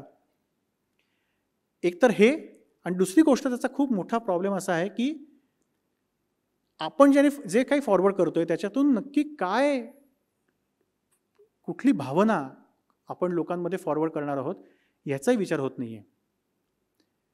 फॉरवर्ड केलेल्या गोष्टींमुळे अफवा, गैरसमज किंवा एखादी छोटीशी गोष्ट, एखादं काहीतरी कोणतरी बोललेलं असतं, स्लिप ऑफ टंग होते किंवा मग त्या बोलण्याचा एकच छोटासा भाग घेतला जातो आणि तो फॉरवर्ड केला जातो आणि त्याच्यामधून अत्यंत त्या व्यक्तीबद्दलचा समज, गैरसमज, त्या व्यक्तीबद्दलची मतं, जजमेंट्स या सगळ्या सुरू होतात. हे आपण प्रत्येका बाबतीत घडलेलं आहे. आणि आत्ता नाही, हे समर्थांच्या बाबतीत पण घडलेलं आहे. मी कुठल्याही वादाच्या बाबतीत जात नाही आहे. समर्थांच्या नावावर एक कायम त्यांच्याच रचनेमधला एक दिला जातो की टवाळा आवडे विनोद, असं समर्थ म्हणतात. याचा अर्थ ज्याला विनोद आवडतो तो टवाळ आहे. समर्थांना असं काही म्हणायचं नाही आहे. तुम्ही जर ते दासबोधामधला तो जर पूर्ण ती पूर्ण ओबी आणि तो जर हे वाचलात तर त्यांना असं म्हणायचं आहे की टवाळ जो असतो ना तो प्रत्येक गोष्टीकडे विनोदानेच बघतो. त्याचा ॲक्च्युली असा अर्थ आहे की टवाळ हा प्रत्येक गोष्टीकडे, त्याला कुठलीही गोष्ट गांभीर्याने बघताच येत नाही, त्याला कुठली गोष्ट गांभीर्याने बघायची त्याच्यामध्ये ती फॅकल्टीज नसते. तो कुठलीही गोष्ट ही कॅज्युअली विनोदानेच बघतो, जो टवाळ असतो तो. आणि बरोबर उलट्या प्रकारे तो आत्तापर्यंत आपल्यापर्यंत पोहोचलेला आहे की त्याला समर्थांना विनोदाचं वावडं कसं असेल हवं. ही फार मोठी माणसं आहेत सगळी, त्यांना कशाच वावड नाही. ते उलट त्याच्या सगळ्याच्या पलीकडे जाऊन त्यांनीच उलट, ज्यांनी लेकुरे उदंड जाहली नावाचा अख्खाच्या अख्खा परिचय दिलेला आहे त्याच्यामध्ये, त्या माणसाला विनोदाचं वावडं कसं असेल. पण आपल्याला अशा पद्धतीने ते दाखवलं जातं की बघा समर्थांना विनोदाचं वावडं होतं. ते म्हणतात ज्याला विनोद आवडतो तो टवाळ आहे. थोडक्यात काय तर फॉरवर्ड केल्यामुळे या पद्धतीचे प्रश्न प्रचंड सुरू झालेले आहेत. त्याच्यावर माझा उपाय मी सांगतो. गेल्या महिनाभरापासून मी असं ठरवलेलं आहे की जोपर्यंत एखाद्या गोष्टीतून काहीतरी खूप चांगल्या गोष्टी घडत नाही, चांगल्या गोष्टी म्हणजे काहीतरी सकारात्मक गोष्ट असेल ज्याच्यातून आनंद निर्माण होतोय, अशीच गोष्ट फक्त फॉरवर्ड करायची. अदरवाईज सगळ्या गोष्टी फॉरवर्ड करणं बंद करायचं. एक ग्रेट डिप्रेशन पॅन्डेमिक आलेला आहे सध्या. पुलंनी जसं म्हणलं ना की छे आमच्या वेळी असं नव्हतं, हे अगदी शिशु मंदिरामध्ये पण वाक्य ऐकू शकतं. तसं वय वर्ष 5वी 6वीत असलेली मुलं मला डिप्रेशन झालंय असं सांगत येतात की त्यांच्या आया फोन करतात आणि त्या मला विचारतात की तुमच्या होमिओपॅथीमध्ये डिप्रेशनसाठी काय आहे का? माझा मुलगा आत्ता 5वीत आहे, त्याला डिप्रेशनचा त्रास होतो. यात 2 गोष्टी आहेत. एक तर बरेच वेळा ते डिप्रेशन नसतं, क्लिनिकली डिप्रेशन नसतं, पण काही वेळा ते असतं सुद्धा. अगदी लहान वयापासून लोकांना आजकाल या पद्धतीचे आजार सुरू झालेले आहेत. अगदी लहान वयापासून suicidal tendencies, anxiety, panic disorders, थोडक्यात चाइल्ड सायकॅट्रिस्टकडे जावं लागावं इथपर्यंत गोष्टी आजकाल सुरू झालेल्या आहेत. आणि एक डिप्रेशन पॅन्डेमिक, सध्या पॅन्डेमिक या शब्दाला फार आपल्याला फार आवडीचा झालेला आहे तो शब्द. तसा एक डिप्रेशन पॅन्डेमिक माझ्या मते आता पूर्ण जगभर सुरू झालेला आहे.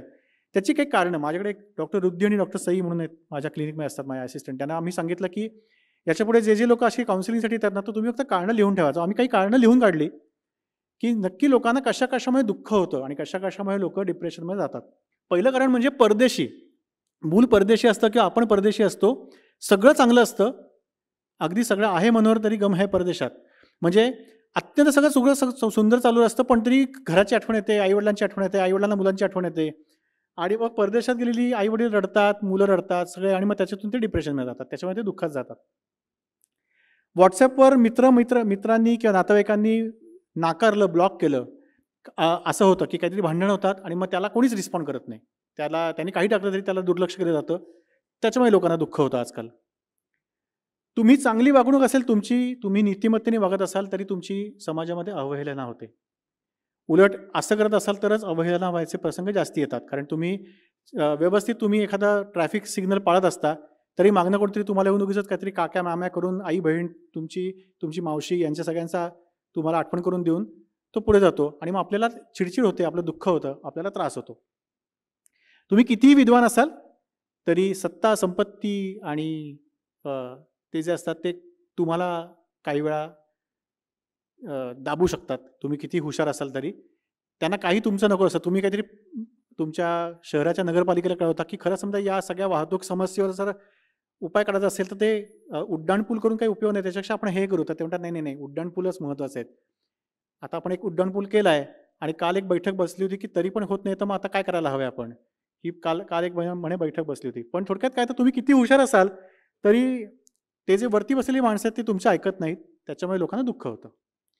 आपण कितीही कष्ट केले तरी फळ कोणतरी वेगळाच घेऊन जातो. हे टिपिकल सो कॉल्ड कॉर्पोरेट लेवलला खूप होत असतं.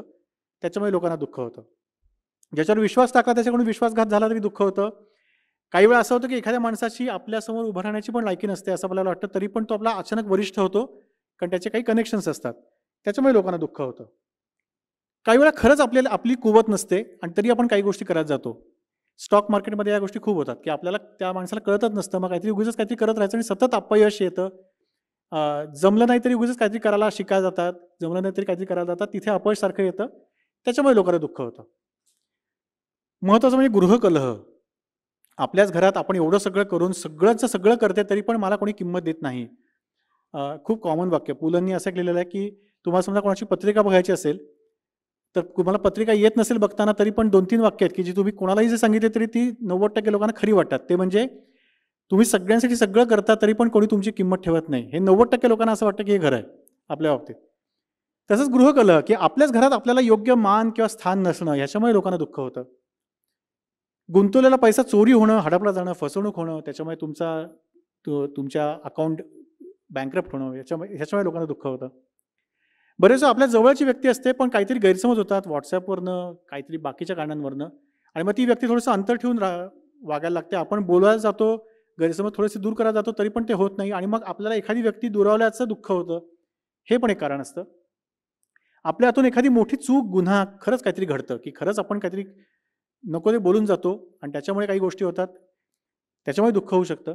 आणि सध्या रिलेशनशिपमध्ये असतात लोक, नवरा बायको, आणि असं लक्षात येतं की आपली बायको आपल्या सोडून कुठेतरी दुसरीकडेच इन्व्हॉल्व झालेली आहे किंवा आपली गर्लफ्रेंड, बॉयफ्रेंड हे कोणत्यातरी दुसऱ्याच व्यक्तीमध्ये इन्व्हॉल्व झालेले आहेत. त्याच्यामुळे दुःख होऊ शकतं. असं वाटू शकतं की ही जी सगळी कारणं आहेत आत्ता मी सांगितलेली, ती सगळी कारणं ही या सोशल मीडियाच्या काळामध्ये, आत्ताच्या काळामध्ये एकदम हिट कारणं आहेत की ज्याच्यामुळे आपल्याला दुःख होऊ शकतं. तुम्हाला काय वाटतं ही कारणं किती जुनी असावीत? मध्यंतरी लॉकडाऊनच्या काळामध्ये मी भांडारकर इन्स्टिट्यूटच्या तर्फे एक 18 पर्वाज ऑफ महाभारत म्हणून एक कोर्स केला. ही जी मी आत्ता कारणं दिलेली आहेत ती आम्ही, रुद्धी, सई आणि मी वगैरे असे काही आम्ही लिहून काढली नाही आहेत. ही सगळी कारणं अनुशासन पर्वामध्ये भीष्मानी युधिष्ठिराला सांगितलेली आहेत. मी व्हॉट्सॲप वगैरे सोडून द्या त्याच्यातलं. पण ही याच क्रमाने, मुद्दाम हाच क्रम ठेवला होता कारण याच क्रमाने युद्ध संपल्यानंतर जेव्हा शरपंजरी भीष्माचार्यांकडे जेव्हा युधिष्ठिर गेला आणि त्यांनी सांगितलं की मला तुम्ही असं सांगा की मी राज्य कसं करावं, काय होतं, त्यांनी खूप प्रश्न विचारले त्यांना. अनुशासन पर्वामध्ये आहे हे. आणि ते प्रश्न विचारल्यानंतर भीष्माचार्यांनी त्यांना उत्तर दिली त्याच्यातली, त्यांच्या अनुभवातून आणि त्यांना प्राप्त झालेल्या सिद्धीतून.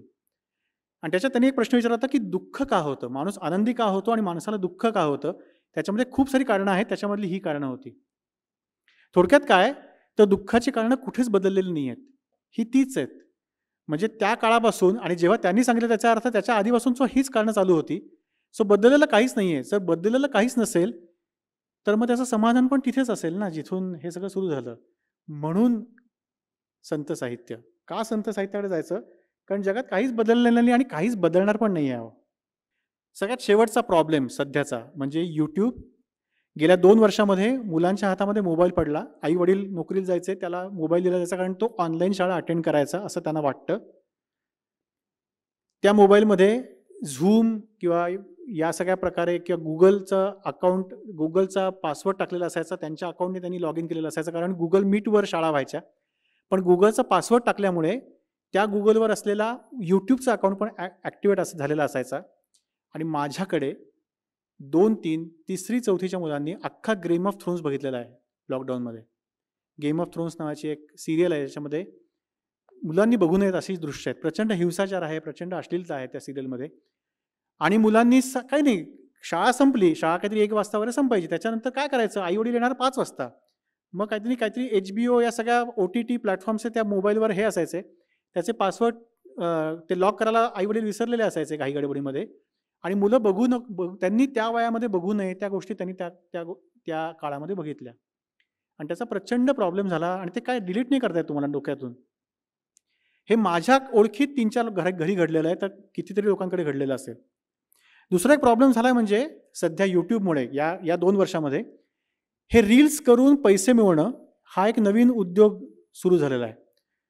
परवा 1 तारखेला हरी नरके सरांचं व्याख्यान होतं आणि त्यांनी अभिजात दर्जा मराठीच्या बद्दल ते बोलत होते आणि ते म्हणले मराठीला अभिजात दर्जा किंवा मराठी शाळांमध्ये मुलं घालत नाहीत पालक, ते कधी घालतील जेव्हा मराठीमध्ये रोजगार निर्माण होतील. मराठी शाळेत घातल्यानंतर मराठी आल्यामुळे जेव्हा काही चांगले रोजगार निर्माण होतील तेव्हा आपोआप मुलांना मराठी शाळेत घालणं सुरू होईल.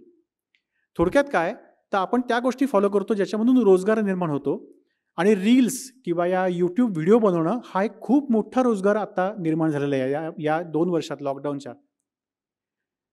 मी ज्या लोकांना रील्सवर किंवा त्या यूट्यूबवर फॉलो करतो त्यातल्या अनेक लोकांनी त्यांची नावं नाही घेत पण अनेक लोकांनी या गेल्या 2 वर्षामध्ये मर्सिडीज गाड्या घेतल्या आहेत. म्हणजे त्यांचं असं एकदम रील येतं की आई वडिलांना मर्सिडीजमधून घेऊन आलो वगैरे वगैरे. म्हणजे मला सुद्धा आपण किती नाही तुलना करायची तरी पण आपली तुलना होते की मी 21 वर्ष प्रॅक्टिस करतोय मेडिकल प्रॅक्टिस डॉक्टरी की जी त्यातल्या त्यात जरा एक नोबल प्रोफेशन समजलं जातं. तरीही माझ्याकडे एवढे पैसे नाहीत की मी माझ्या फॅमिलीला घेऊन कुठेतरी परदेशात इझिली जाऊ शकेन, एखादी कार हवी तशी घेऊ शकेन. मला 17 गोष्टी डोक्यात विचार आहेत आणि हे 1-2 वर्षामध्ये ही मुलं 17-18 वर्षाची मुलं किंवा त्याच्याहूनही कमी वयाची मुलं रील्स बनवतात. ते रील्स बघितलं जातात, त्याच्यातून त्यांचं प्रमोशन्स होतात, त्याच्यातून काहीतरी काय आय डोंट नो कुठून ते कसे पैसे निर्माण करतात. पण ते मर्सिडीज घेण्यावर त्यांच्याकडे पैसे येतात. येऊ देत, मला काही प्रॉब्लेम नाही आहे. त्यांनी मर्सिडीज नाही त्यांनी विमान घ्यावं. प्रॉब्लेम हा आहे की आजकालच्या तरुण मुलांना मी का शिकायचं हा प्रश्न पडतो आणि त्या प्रश्नाला माझ्याकडे उत्तर नसतं. कारण त्याच्या वेळेला त्याला असा एक प्रश्न पडतो की मी का शिकायचं, कारण मी जर रील्स आणि यूट्यूब व्हिडिओ बनवले त्याच्यावर जर मला हिट्स मिळाले, लाईक्स मिळाले आणि व्ह्यूज मिळाले तर मला दिवसाला किंवा महिन्याला काही लाख रुपये मिळू शकतात आणि जे खरंच लोकांना मिळत आहेत. तर मग मी शिकायचं कशाला, मग मी यूट्यूबचे व्हिडिओ बनवतो. आणि मला खूप प्रॉब्लेमॅटिक होतं जेव्हा अशी मुलांना आणलं जातं आणि त्यांना काय सांगायचं, कारण याच्यावर माझ्याकडे खरंच उत्तर नसतं की हो बाबा पैसे मिळू शकतात. बरं त्याला जर मी शिक्षणाचं महत्त्व सांगायला गेलो तर त्याचं वयच नसतं ते आणि त्याला त्याचं म्हणणं असतं की शिक्षण करून काय करायचं, शेवटी हीच गाडी घ्यायची ना, मग ती गाडी उलट त्याच्यावर ही करून या गोष्टी करून घेतो मी. समाज कुठे चाललाय आणि आपली मुलं किंवा त्यांच्या आजूबाजूची जो काही एन्व्हायरमेंट आहे ते कुठे चाललंय त्याचं ह्या काही घटना आहेत की या काही गोष्टी आहेत की ज्या लेव्हलला आपला समाज आता चालू आहे. म्हणून कुठेतरी आपल्याला याच्यावरचं समाधान शोधायला हवं आहे. मी होमिओपॅथीमधून येतो. होमिओपॅथीमध्ये आमचं प्रिन्सिपल असं आहे सिमिलिबस क्युरेंटर.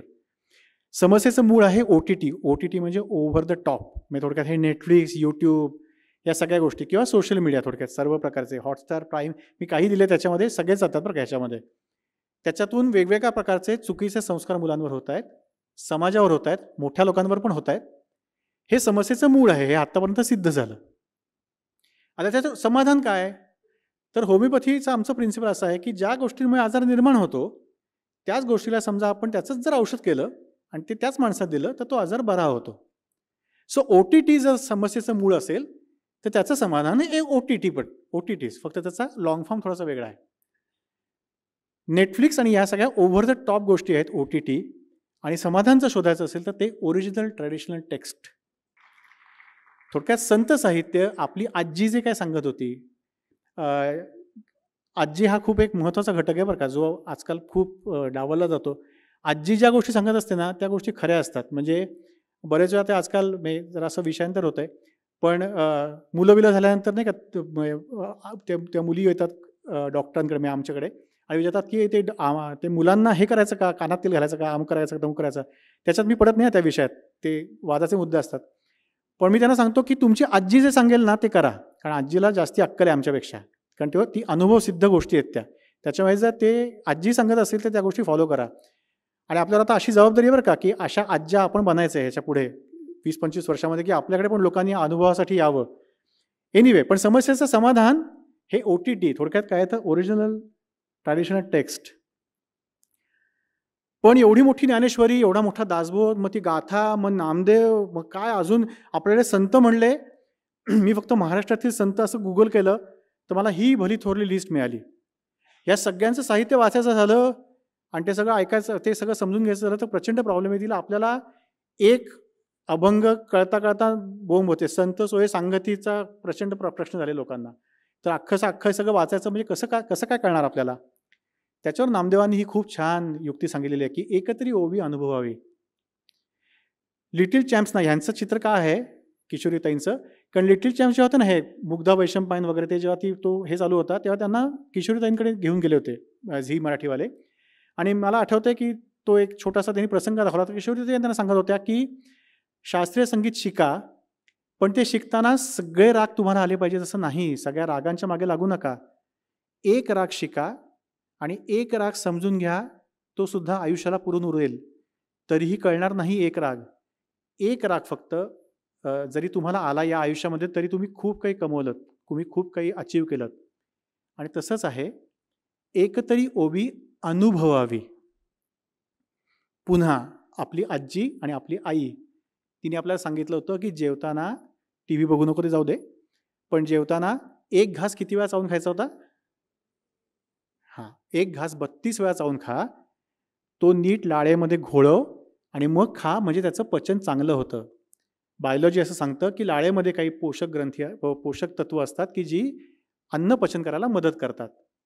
एकतरी ओवी अनुभवावी. इथे अशी अनेक लोक आहेत आपल्या आजूबाजूला की जे दरवर्षी दासबोधाचं पारायण करतात. म्हणजे दरवर्षी ते अख्खा दासबोध वाचून काढतात आणि तरीही काहीही फरक पडत नाही. का? तर एकतरी ओवी वाचावी नाही, एकतरी ओवी अनुभवावी. अनुभवावी म्हणजे काय? तर ती ओवी घ्या, त्याच्या प्रत्येक शब्दावर, कारण प्रत्येक शब्द मुद्दाम योजलेला आहे, त्या प्रत्येक शब्दावर विचार करा.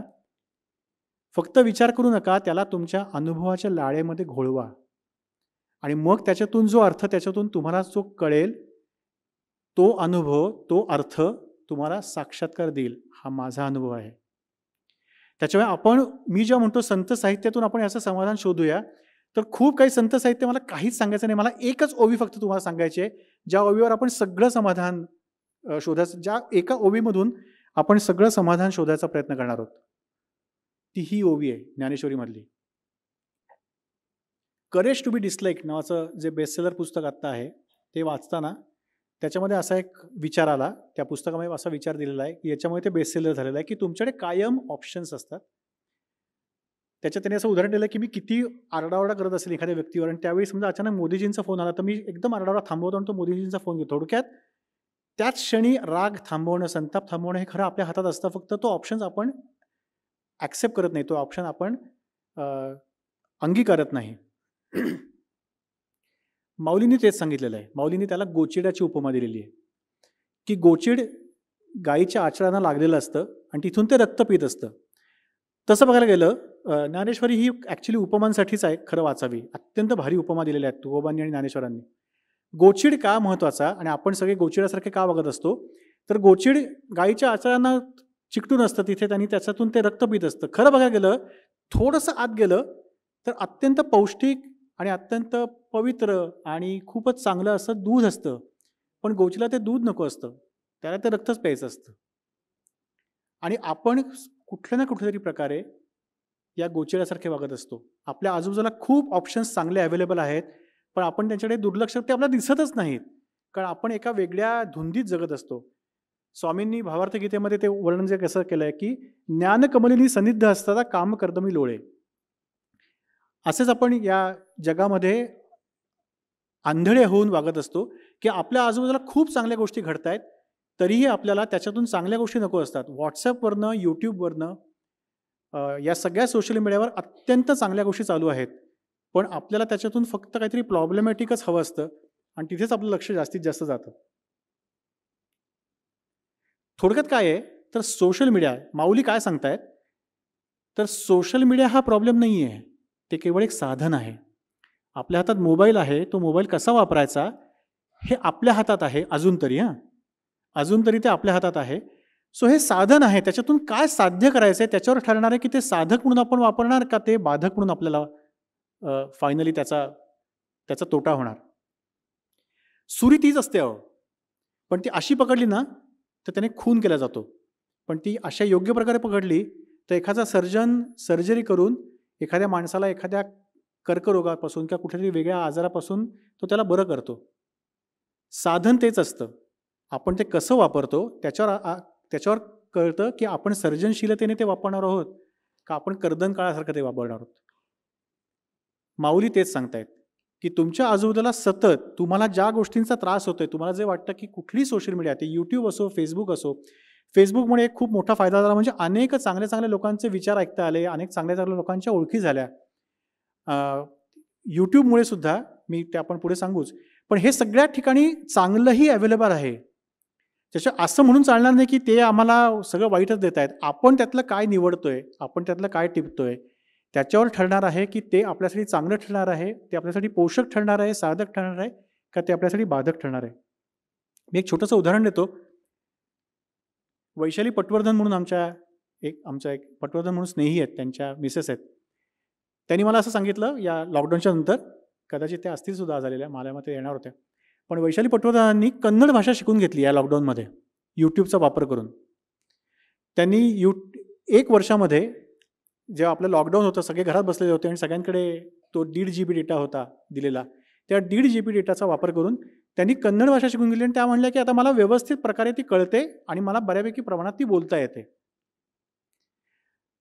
त्याच सोशल मीडियावरनं मला असं कळलं की भांडारकर ओरिएंटल रिसर्च इन्स्टिट्यूट ही काही प्रकारचे कोर्सेस चालवते आणि मी महाभारतावरचा कोर्स केला आणि अक्षरशः आपल्याला जे महाभारत आत्तापर्यंत मला माहिती होतं ते 5% पण नव्हतं. एवढं महाभारताबद्दल वेगवेगळ्या गोष्टी कळल्या. मला माहितीच नव्हतं की भीष्म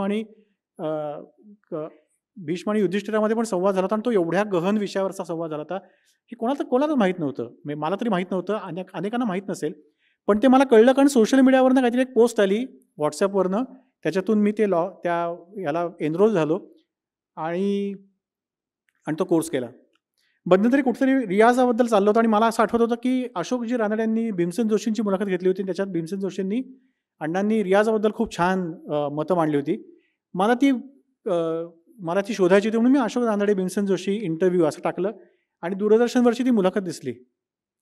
प्रश्न हा नाही आहे की मला किंवा कोणीतरी काय मिळालं, त्याच्या पुढचा आहे.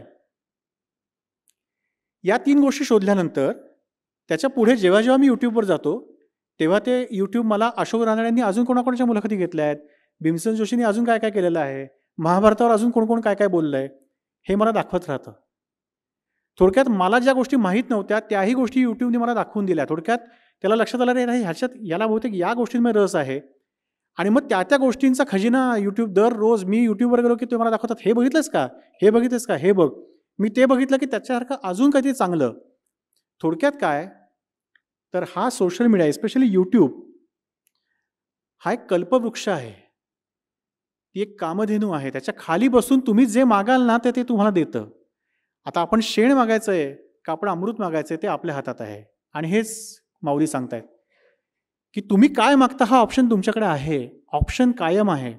तुम्ही ज्या गोष्टी शोधाल त्या गोष्टी देतील. आर्टिफिशियल इंटेलिजन्सचा हा ॲक्च्युली उपयोग आहे की ज्या गोष्टी अल्गोरिदम्स असे आहेत की तुम्ही जे मागाल ते तुम्हाला दाखवत राहील. इनफॅक्ट तुम्हाला माहीत नसतील त्याही गोष्टी तुम्हाला ते त्याच विषयातल्या दाखवत राहील.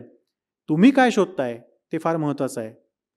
तुम्ही काय चांगल्या गोष्टी शोधल्यात तर ते तुम्हाला चांगल्याच गोष्टी दाखवेल. मला असा कधीही अनुभव नाही की मी भीमसेन जोशी शोधायला गेलो आणि तो म्हणला तरी पण एकदा हिमेश रेशमिया ऐकून बघ, काही म्हणजे तो चांगला गातो, त्याच्याबद्दल काही वाईट नाही, पण असं कधीच झालेलं नाही. मी जेव्हा कुमार गंधर्वांचा एखादा निर्गुणी अभंग, निर्गुणी भजन मी शोधतो तेव्हा वेगवेगळी निर्गुणी भजनं, तेच भजन कोणीतरी दुसऱ्यांनी म्हटलेलं, असे सगळी रेंडिशन्स मला येतात आणि यूट्यूब मला सतत दाखवत राहतं, मला नोटिफिकेशन्स पाठवत राहतं की अरे हे ऐकलं का, हे बघितलंस का. तो माझा यूट्यूब हा अत्यंत चांगला मित्र आहे की ज्याच्यामुळे मी प्रचंड माझं वाचन आणि माझं ज्ञान खरंच खूप वाढलं आहे आत्ता. थोडक्यात काय तर ते केवळ एक साधन आहे, तुम्ही ते कसं वापरता त्याच्यावर आहे. सो पुन्हा तेच, तुमच्याकडे चॉईस आहे. आपण खूप वेळा हे शेवटचं वाक्य म्हटलेलं आहे की तुकोबांनी म्हटलेलं आहे, ठेविले अनंते तैसेची राहावे, चित्ती असो द्यावे समाधान. चित्ती हा शब्द फार महत्त्वाचा आहे. तुकोबा, माऊली किंवा समर्थ रामदास किंवा नामदेव हे सगळे लोकांना एक शब्द वापरतात, तो असा वापरतात की त्या शब्दावर जरी विचार केला ना की हाच शब्द का वापरला, मनी असो द्यावे समाधान, हाच का नाही वापरला, चित्तीच का. तर त्याचं मी शोधलेला त्याचा अर्थ असा आहे की पतंजली योगसूत्रामधलं हे दुसरं सूत्र आहे की योगश्चित्त वृत्ती निरोध. योग म्हणजे काय तर तुमची चित्त आणि वृत्ती याच्यावर जेव्हा तुम्ही कंट्रोल करता, त्याच्यावर जेव्हा तुम्ही संयम तुम्हाला जेव्हा येतो त्याच्यावर तुम्हाला जेव्हा कंट्रोल करू शकता त्याला योग म्हणतात. चित्त म्हणजे काय तर अंतःकरण, सगळ्यात आत जे असतं ते, आणि वृत्ती म्हणजे त्याच्यावर येणारे तरंग, त्याच्यावर येणाऱ्या वेगवेगळ्या भावना, या सगळ्या वृत्तीमय झाल्या. सो तुम्ही जेव्हा वृत्तींवर तुम्हाला जर जय मिळवायचा असेल तर तुम्हाला तुमच्या अंतःकरणापर्यंत जर तुम्ही त्याच्यावर जय मिळालात तरच ते सगळ्या गोष्टी शक्य होतात.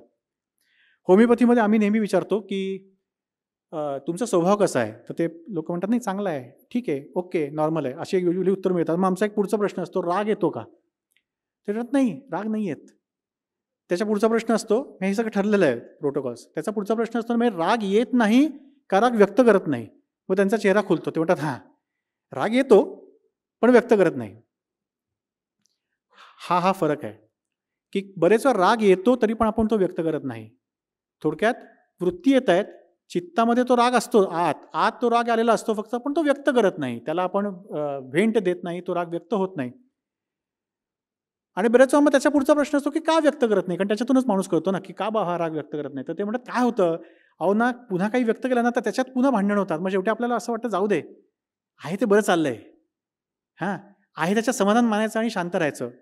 ते मला हे शिकवतात की तुकोबांनीच सांगितलं ना की ठेविल्यानं ते तैसे जे राहावे, चित्ती असू द्यावे समाधान. मग आपण म्हणतो जाऊ दे, त्या बायकोशी किंवा नवऱ्याशी किंवा सासूशी किंवा सासऱ्याशी किंवा मुलाशी किंवा शेजाऱ्यांशी भांडण नको, जाऊ दे, मरू दे, आहे ते बरं चाललंय, शांत राहा, उगीच अजून काहीतरी भांडण नको. प्रश्न हा असतो की are you quiet, are you not expressing your अँगर बाय चॉईस और बाय नो चॉईस? बरेच वेळा आपण बाय नो चॉईस शांत असतो. आपल्या ज्या पोलीस पकडतो ना काही कारण नसताना, उगीच ते सगळे मागतात, तेव्हा आपल्याला खरंच चिडचिड झालेली असते. आपल्याला असं म्हणायचं की का मला पकडतात, इथे बाकी सगळे एवढे जात आहेत, ते कोण वेगवेगळे लोक सगळे नियम धुडकारून चाललेले आहेत, त्यांना तुम्ही पडत नाही, मी एवढे नियम पाळणारा माणूस आहे, मला का पकडताय? चिडचिड खूप होते, आपण ती व्यक्त करत नाही, कारण देर इज नो चॉईस. तुमचं चित्त कधी समाधानी होईल, तुमचं चित्त कधी शांत होईल, जेव्हा आपण या गोष्टी बाय चॉईस करायला लागू तेव्हा. आणि बाय चॉईस कधी आपण करायला लागू, जेव्हा आपल्याला ते का करायचं आहे ह्याचं जर आपण कारण स्वतःला सांगितलं, तर मग आपल्याला ते बाय चॉईस शांत राहता येतं. कोणी मला कितीही मला राग यावं याच्यासाठी कोणीतरी मला उगीच टोचायचा प्रयत्न केला, व्हॉट्सॲपवर असो, ट्विटरवर असो किंवा समक्ष फोनवर असो किंवा बोलताना असो, तरी मला शांत राहायचंय का, तर मला नाही ह्याच्यात पडायचंय. कोणी असे खूप होतं असं बरेच वेळा. मी माझे अनुभव सांगतो, कारण ते जास्ती सोपे आहेत सांगणं. मी ट्विटरवर जेव्हा कधी काही होमिओपॅथीबद्दल लिहितो, तेव्हा ट्विटरवर एक असा एक ग्रुप असतो की जो होमिओपॅथीबद्दल प्रचंड वाईट शब्दामध्ये लिहित असतो. त्यांना त्यांची कारणं असतील, मला काहीच प्रॉब्लेम नाही त्याच्याबद्दल.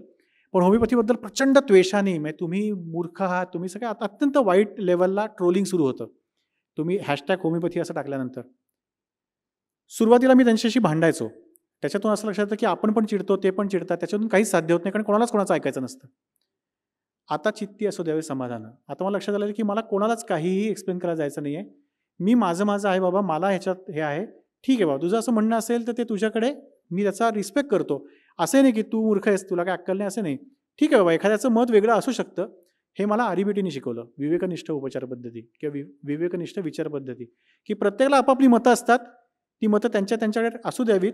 आपलं मत आहे ते आपण ताडून बघावं, ते जर चुकत असेल तर त्याच्यावर आपण काहीतरी बदल करावेत, पण अदरवाईज ज्याच्या मताचा आदर करावा आणि ठेवावा. हे मला व्हॉट्सॲपनी पण शिकवलं आणि व्हॉट्सॲपवरच्या काही मित्रांनी पण शिकवलं बरं का.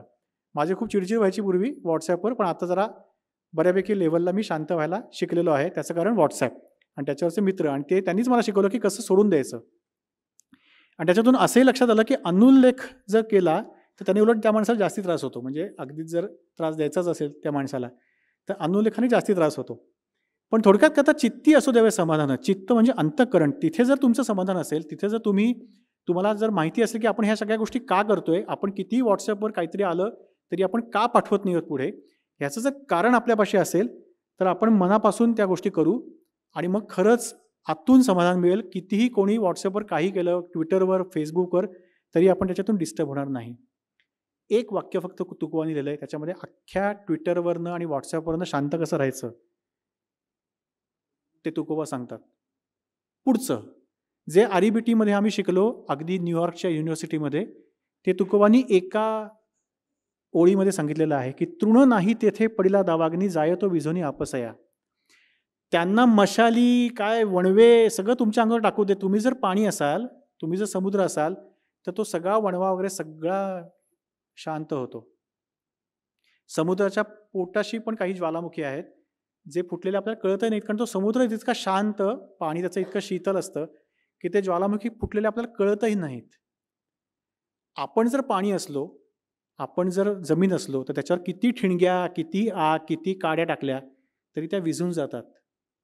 हेच आर-ई-बी-टी सांगतं, की तुम्हाला रिस्पॉन्ड करायचं आहे की तुम्हाला रिॲक्ट करायचं आहे ते तुमच्या हातात आहे. पुन्हा तेच, माऊली पुन्हा तेच सांगतायत, की तुमच्याकडे ऑप्शन आहे.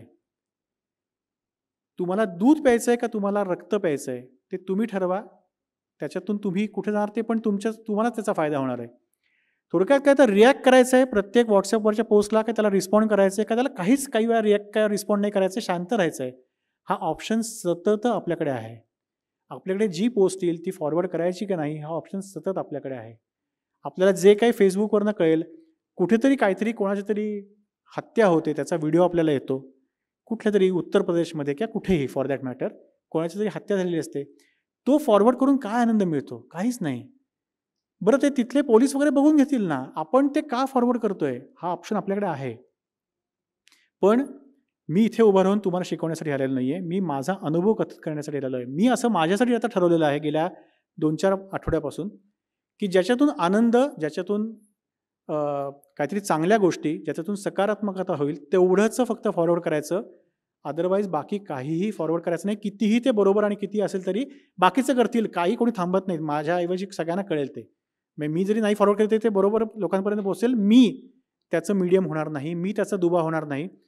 टाळीमधला मी माझा हात काढून घेतला तर टाळी वाजणं बंद होईल. माझा हात काढून घेणं हा ऑप्शन माझ्याकडे अजूनही अवेलेबल आहे. आणि आता माझं मलाच ठरवायला लागेल की नक्की मी किती टाळ्या वाजवत बसायचं आहे, का शेवटी मी माझा हात काढून मी स्वतःच्या लेवलला शांत व्हायचं आहे. मी माझ्या लेवलला शांत झालो तर आपोआप हे कुठेतरी दुसरीकडे पसरतं. आमचा अत्यंत एक जवळचा मित्र, त्याचं अत्यंत आवडीचं वाक्य, you are an average of 5 people you spend most of your time with. केतनचं अगदी नेहमी बोलण्यात आलेलं वाक्य. आणि मला ह्याच्यापुढे थोडंसं ॲड करावं असं वाटतं केतनच्या बोलण्याला, की कुठल्या 5 ग्रुप्सना तुम्ही कनेक्टेड आहात व्हॉट्सॲपवर, ते पण ठरतं की तुमचं नक्की मानसिक स्वास्थ्य कसं असणार. आपण कुठल्याही ग्रुप्सला कनेक्टेड असतो. काही त्याच्यावर चालू असतं आणि त्या सगळ्या ग्रुप्सना. थोडक्यात केतनला काय सांगायचं आहे, तर तुमच्यासमोर रोल मॉडेल्स कोण आहेत, तुमच्या आजूबाजूला काय माणसं आहेत, त्यांचे स्वभाव काय आहेत, त्यांची मनं कशी आहेत, त्यांचे विचार कसे आहेत, त्याच्यावरनं तुमचे विचार आणि तुमचं व्यक्तिमत्व हळूहळू घडत असतं. जसजशी लोकं तुमच्या आजूबाजूची बदलत राहतात, त्यांचे विचार तुम्ही ऐकता, त्याप्रमाणे तुमचं व्यक्तिमत्व आपसूक नकळत घडत असतं. ते आपसूक तुम्ही त्या पद्धतीचे विचार करायला लागता. त्याच्यामुळे आपण जसं असं म्हटलं जातं इंग्लिशमध्ये, की रिलेटिव्स तुम्ही काय तुमचे आई-वडील आणि रिलेटिव्स काय तुम्ही ठरवू शकत नाही, पण तुमचे मित्र 100% तुम्ही ठरवू शकता. तसं आपले मित्र कोण आहेत, आपल्या आजूबाजूला माणसं कशी आहेत, आपण कुठल्या ग्रुपचा भाग आहोत, आपण कोणाचे विचार ऐकतोय, हे जर ठरवलं तर आपण शांत व्हायला, आपल्या मनातली चलबिचल कमी व्हायला आणि आपल्या ॲज अ वैयक्तिक ग्रोथ व्हायला त्याची मदत होऊ शकते. मग हे केतनच सांगतोय का? तर नाही. सगळं आहेच. तुम्ही म्हणाल ते दासबोधात आहे, तुम्ही म्हणाल ते ज्ञानेश्वरीमध्ये आहे, तुम्ही म्हणाल ते गाथेत आहे. समर्थ असं सांगतात की जाणत्याशी संगती धरावी, जाणत्याची सेवा करावी. तुम्हाला जेव्हा एका लक्षात येतं, आणि जाणता म्हणजे काय, तर वेगवेगळ्या विषयातले जाणते असतात बरं का. अभिजित रानडे आणि सचिन खिरीड नावाचे माझे 2 मित्र आहेत. आम्ही दर महिन्याला एकदा लंचला जातो. आणि माझं जाण्यामागचा माझा उद्देश असा असतो की त्या दोघांना वेगवेगळे क्युझिन्सबद्दल प्रचंड माहिती आहे. त्यांना ते जे काही फ्रेंच बिंच असतात ना, त्या सगळ्या गोष्टी, त्याचे उच्चार कसे करायचे ते मला कळत नाहीत, त्यांना कळतात. ते फार छान त्याचे प्रोनाऊन्सिएशन्स करतात. अगदी धेडगुजरी उच्चार सांगतो, ते लजांग नाका काय असतं ना, ते काय, हां, ते मला अजून कळत नाही. मी युज्युअली वेटरला सांगतो हे हवं आहे मला. त्यांना कळतं ते कसं म्हणायचं, त्याचा कसा उच्चार करायचा. त्यांना हेही माहिती असतं की त्याच्यात काय असतं. मध्यंतरी आम्ही आत्ता रिसेंटली गेल्या महिन्यात मी त्यांच्याबरोबर सुशी खाल्ली पहिल्यांदी.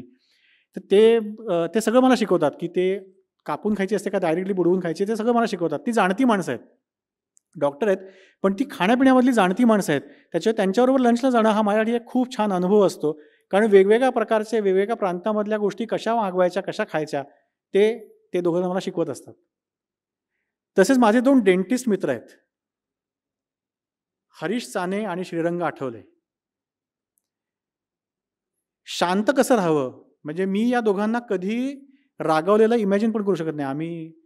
आम्ही सगळेच, म्हणजे आमचे सगळेच मित्रांना असं मला इमॅजिन पण मी करू शकत नाही की हरीश साने रागावला आहे कोणावरही, मनातल्या मनात सुद्धा, आतून, म्हणजे चित्त या लेवलपर्यंत जाऊन हरीश साने कोणावर तरी रागावला आहे असं मनातही येत नाही. कळत नकळत मी एकलव्यासारखा सध्या त्याच्याकडनं शिकतोय व्हॉट्सॲपवरनं, की कोणी किती जरी केलं तरी मग असा मी विचार करतो की हरीश कसं काय याला रिस्पॉन्ड करेल, आणि मग मी त्याचा विचार करतो आणि मग मी त्या मला थोडंसं काहीतरी विचार येतात आणि मग मी त्याच्याप्रमाणे कृती करतो. त्याच्यामुळे हरीश, श्रीरंग ही जी माणसं आहेत ती मला त्या दृष्टीने ती जाणती माणसं आहेत माझ्यासाठी. थोडक्यात काय तर आपल्याला ज्या गोष्टी शिकायच्यात, ज्या गोष्टी आपल्याला हव्यात असं वाटतं, ती जाणती माणसं आपल्या बाजूला ठेवावीत. ते बोलतील तसं बोलावं, ते सांगतील तसं करावं, इथपर्यंत की शेवटी जाणत्याचा उल्लेख समजावा न बोलताचे. म्हणजे त्यांच्याबरोबर डायरेक्टली संवाद नाही साधला तरी तुम्हाला कळलं पाहिजे. सुधीर मोघेंचा आणि माझा खूप स्नेह होता आणि मोघे सर जेव्हा गेले तेव्हा मला असं एक प्रचंड पोकळी निर्माण झाली. पण नंतर मला असं लक्षात आलं की नाही, मोघे सर फक्त आत्ता नाही आहेत, पण अदरवाईज ज्या काही गोष्टींचे मला प्रश्न येतात तेव्हा मी नेहमी असा विचार करतो की आत्ता मोघे सर काय म्हणले असते या विषयावर, आणि मला ते उत्तर मिळतं. ते हे जाणत्याचा उल्लेख समजावा न बोलताची.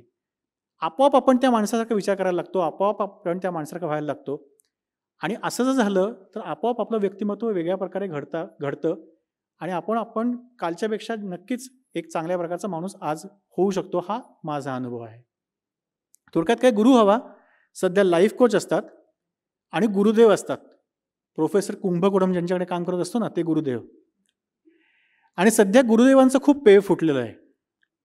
तुम्ही यूट्यूबवर गेलात तर तुम्हाला नको असेल तरी कुठले तरी एक मोठे मोठे गुरु असतात, ते प्रचंड काहीतरी त्यांचं सोशल मीडियावर प्रेझेन्स असतो. ते कुठे गेलात तरी ते तुम्हाला येऊन तुमच्या समोर येतात आणि ते म्हणतात माझं ऐक.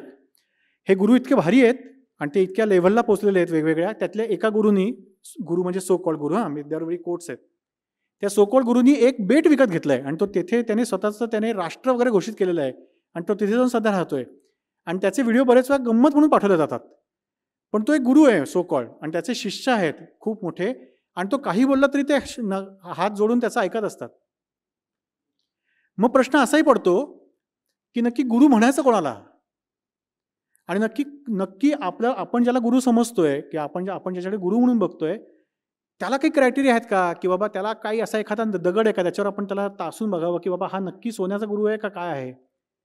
पुन्हा तेच, कुठलेही प्रश्न पडले ना की लगेच तुकोबांकडे जायचं, समर्थांकडे जायचं, त्यांच्याकडे सतत ती उत्तर असतात. तुकोबांनी लिहून ठेवलेलं आहे गुरु कोणाला म्हणायचं, की कोण माणूस चांगला. गुरु म्हणजे काय, संत माणूस कोण चांगला, कोण माणूस मनाने संत. तर त्याने काहीतरी असं प्रचंड अभंग वगैरे लिहिले पाहिजेत असं काही नाही आहे. जो मनाने निर्मळ आहे, वाचेचा रसाळ आहे, मग त्याच्या काळात माळ असो वा नसो, ज्याने स्वतःच्या अनुभवातून काही वाटा चोखवलेल्या आहेत, जो त्याचा स्वतःचा अनुभव आहे काहीतरी, तो चुकीचा असेल बरोबर असेल, पण तो स्वतः काहीतरी विचार करतोय आणि तुमच्यापुढे काहीतरी मांडतोय, त्या माणसाला संत समजा, त्या माणसाकडे जा, त्या माणसाची संगत धरा. परस्त्रीला बघितल्यानंतर ज्या माणसाच्या मनात कुठल्याही प्रकारच्या वाईट भावना येत नाही, त्या माणसाची संगत धरा.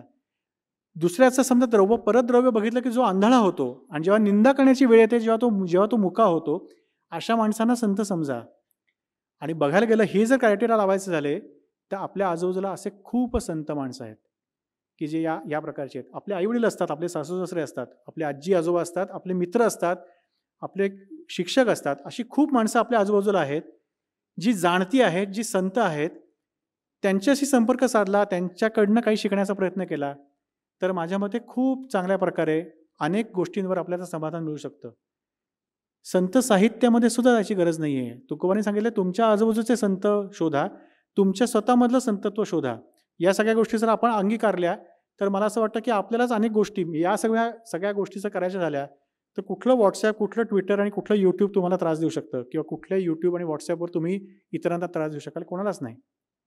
हे स्लाईड करताना मी या व्यक्तीचं, डंबलडोरचं तिथे चित्र टाकलंय, कारण हे फक्त आपल्या आजूबाजूला नाही तर या कथांमध्ये पण आहेत. सध्या हॅरी पॉटर हे आम्ही हॅरी पॉटरचे खूप फॅन आहोत आणि हॅरी पॉटरमध्ये सुद्धा त्या कथेमध्ये कारण ही जी आत्ताची मुलं आहेत ती सगळी हॅरी पॉटर वाचणार आहेत, ती काही ज्ञानेश्वरी आणि तुकोबांची कथा वाचणार नाहीत, पण त्यातही ह्याच सगळ्या मूल्यांचा त्यामध्ये उल्लेख केलेला आहे. हॅरी पॉटरला तो जरी त्याने दुष्ट प्रवृत्तीवर नाश केला तरी तो त्यांच्या मित्राच्या संगतीने, मित्रांच्या मदतीने करतो. त्याला एकट्याला ते शक्य नसतं.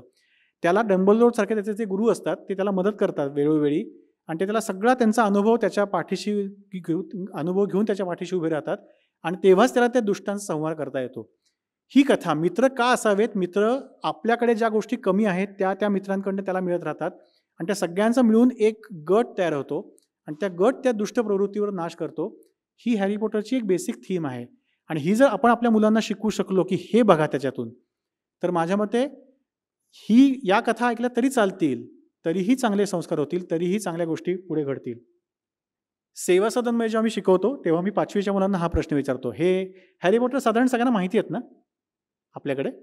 तर ही 4 माणसं आहेत, त्यातली डावीकडची 2 माणसं आहेत ती दुष्ट आहेत आणि उजवीकडची 2 माणसं आहेत ती सुष्ट आहेत. पण प्रश्न असा आहे, मी तो 5वीच्या मुलांना विचारतो आणि ते पटकन याचं उत्तर देतात की अशा 2 क्वालिटीज मला सांगा, अशा 2 क्वालिटीज की ज्या 4ही माणसांमध्ये समान आहेत. कोणी सांगू शकेल? अशा 2 क्वालिटीज की ज्या 4ही माणसांमध्ये समान आहेत. हॅरी पॉटर, डंबलडोर, ती कोण बेलॅट्रिक्स आणि तो व्हॉल्डेमॉर्ट.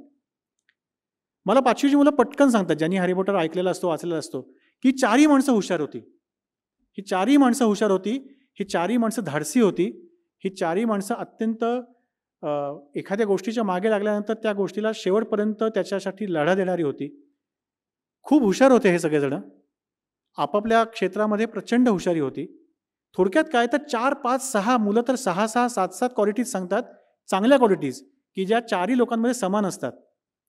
तरीही 2 दुष्ट आहेत आणि तरीही 2 सुष्ट आहेत, किंवा तरी 2 चांगले 2 हिरो आहेत आणि 2 विलन आहेत.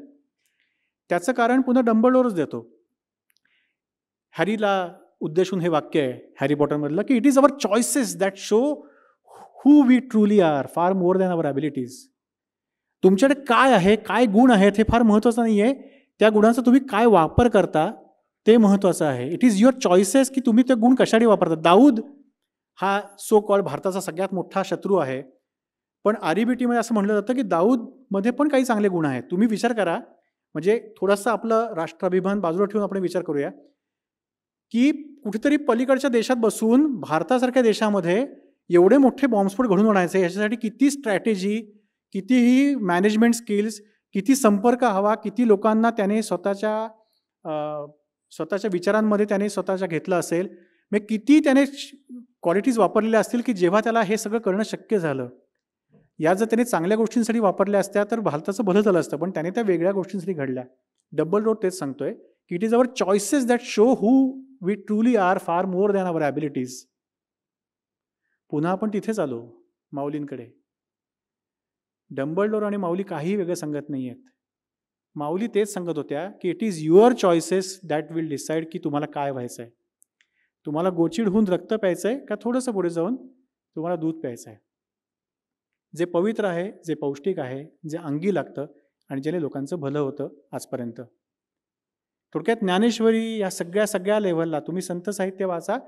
सगळं शेवटी जेव्हा दुःखाची कारणं महाभारतापासून आत्तापर्यंत तीच एक घडलेली आहेत, त्याच्यावर समाधान पण जे पारंपरिक आहे आपल्याकडे तेच घडणार आहे. उद्या इलॉन मस्क आपल्या सगळ्यांना घेऊन मंगळावर जर गेला ना 20 वर्षानंतर, तर तिथे जे प्रॉब्लेम्स येतील ना त्याचंही उत्तर दासबोधच असणार, त्याचं उत्तर ज्ञानेश्वरीतच असणार, त्याचं उत्तर तुकोबांच्या गाथेतच असणार आहे. ॲक्च्युली फक्त ते उघडून बघायला लागेल. आणि फक्त उघडून बघायला नाही लागणार, त्याच्यावर विश्वास पण ठेवायला लागेल. कळतंय पण वळत नाही असं एक खूप बोललं जातं. त्याचं कारण असं असतं की we know many things but we don't believe in it and we need to believe in it. आपण थोडंसं फास्ट जाऊया कारण ऑलमोस्ट जरा वेळ संपत चाललाय. फुटो हे मस्तक तुटो हे शरीर परिणामाचा गजर सोडू नये. संत तुकाराम जर कोणी पिक्चर बघितला असेल प्रभातचा, माझा सगळ्यात आवडीचा आहे आणि श्रीरंग आठवलेचा पण प्रचंड आवडीचा पिक्चर आहे. श्रीरंग त्याच्यात अगदी शेवटचा जो प्रसंग आहे त्याच्यामध्ये तुकोबांचं कीर्तन चालू असताना गनिम येतात आणि ते शिवाजी महाराजांना वेळा घालतात.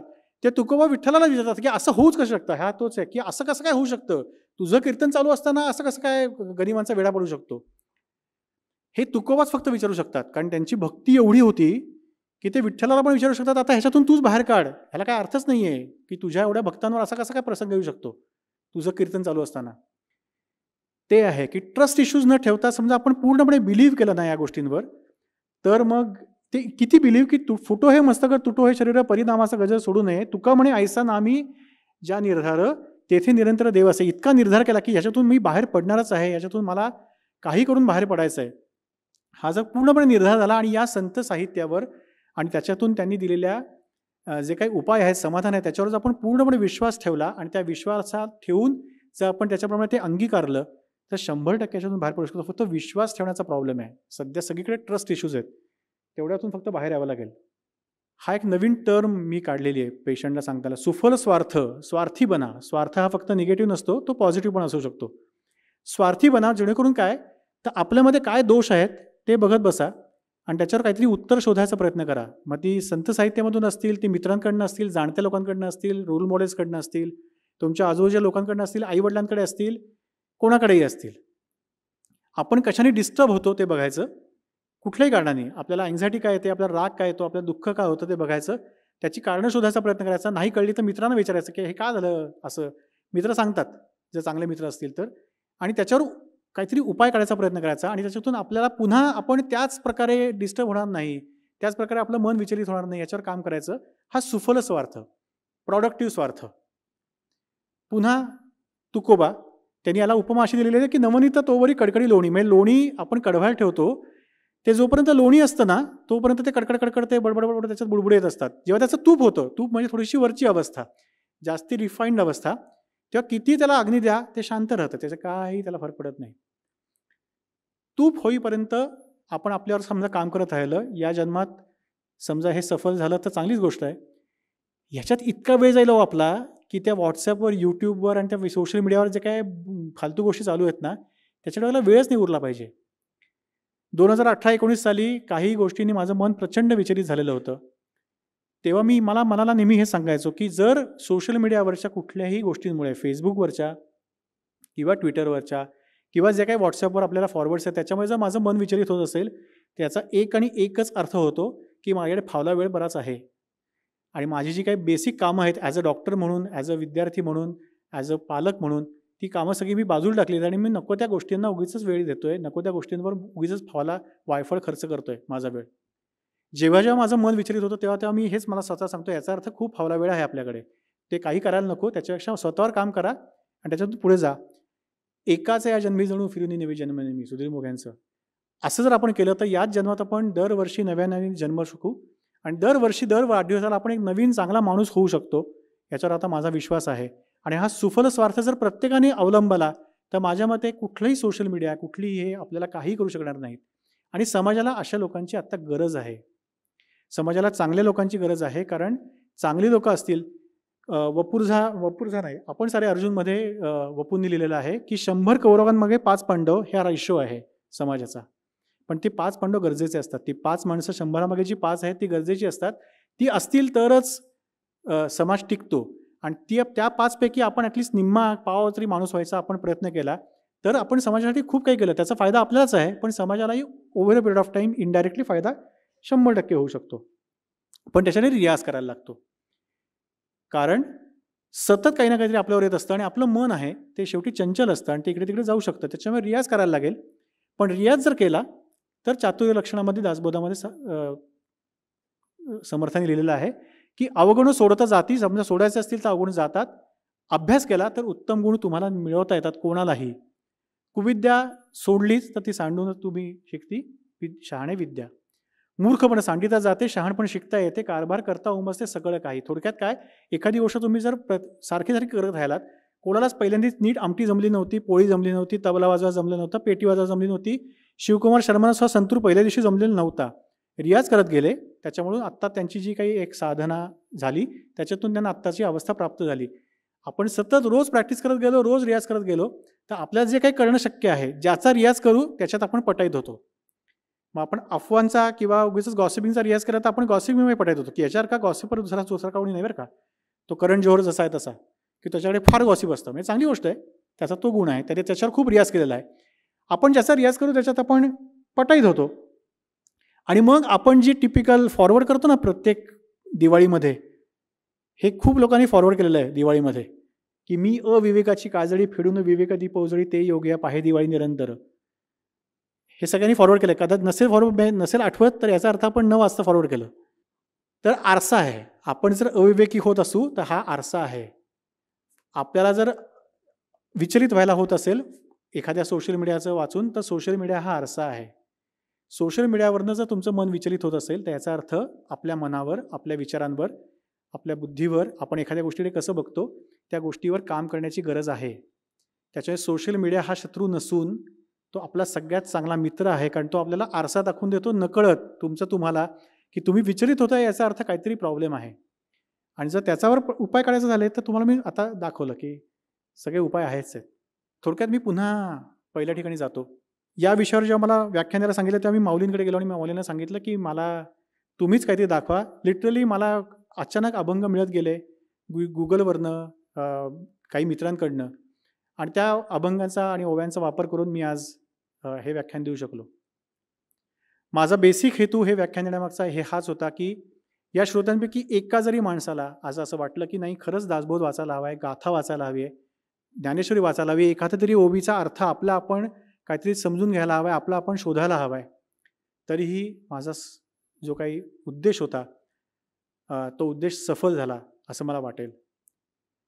हे जर वाटलं कोणाला तर त्याचं पूर्णपणे श्रेय हे या संत प्रबोधित आहे.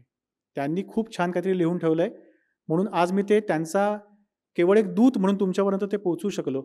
आणि तुम्हाला जर ते वाचावं असं वाटलं तर ते त्यांची सगळी ही थोरवी आहे. तुम्हाला जर नाही वाचावं असं वाटलं कोणालाही तर याचा अर्थ मी कुठेतरी कमी पडलो. त्याच्या मी पुढच्या वर्षी पुन्हा येईन आणि पुन्हा याच्यापैकी काहीतरी सांगायचा तुम्हाला प्रयत्न करेन. पण आय होप की या श्रोत्यांपैकी माझा जो काही एक बेसिक उद्देश आहे की एकतरी घरं उजळावे, एका तरी घरामध्ये पुन्हा ती ज्ञानेश्वरी उघडली जावी, पुन्हा ती गाथा उघडली जावी, पुन्हा दासबोध उघडला जावा. नामदेव महाराज, शेकडो लोक आहेत, अगदी तुकडोजी महाराजांपर्यंत लोक आहेत की ज्यांनी खूप लिहून ठेवलेलं आहे, ग्रामगीता आहे त्यांची. हे सगळ्या गोष्टी उघडल्या जाव्यात, त्याच्यावरच्या एका तरी वाक्यावर आपला विचार व्हावा आणि त्याच्यातून जर आपलं घर उजळलं गेलं, आपलं मन उजळलं गेलं तर मला असं वाटतं की माझ्या या व्याख्यानाचा हेतू सफल झाला. व्याख्यान डिक्लेअर केल्यापासून त्याच्या आधीपासून काही संस्कार माझ्यावर करण्यापासून, काही गोष्टी मला शिकवण्यापासून जी काही लोकं आहेत या सगळ्या लोकांचा मला या व्याख्यानामध्ये खूप उपयोग झालेला आहे. त्या सगळ्यांचे मी आभार मानतो. इथे अगदी आपणहून येऊन या लोकांनी मला या व्याख्यानासाठी मदत केली. मी पुन्हा एकदा आयोजकांचे आभार मानतो आणि आपल्या सर्वांची रजा घेतो. धन्यवाद. छोटी छोटी उदाहरणं देऊन संत साहित्य आणि माणसांची मानसिकता या विषयावर खूप अभ्यासपूर्ण आणि विश्लेषित खूप मोठा विषय खूप कमी वेळात आणि खूप सोप्या पद्धतीने सरांनी मांडलाय आणि आपले विचार मांडले त्याबद्दल मी सरांचे आभार मानते.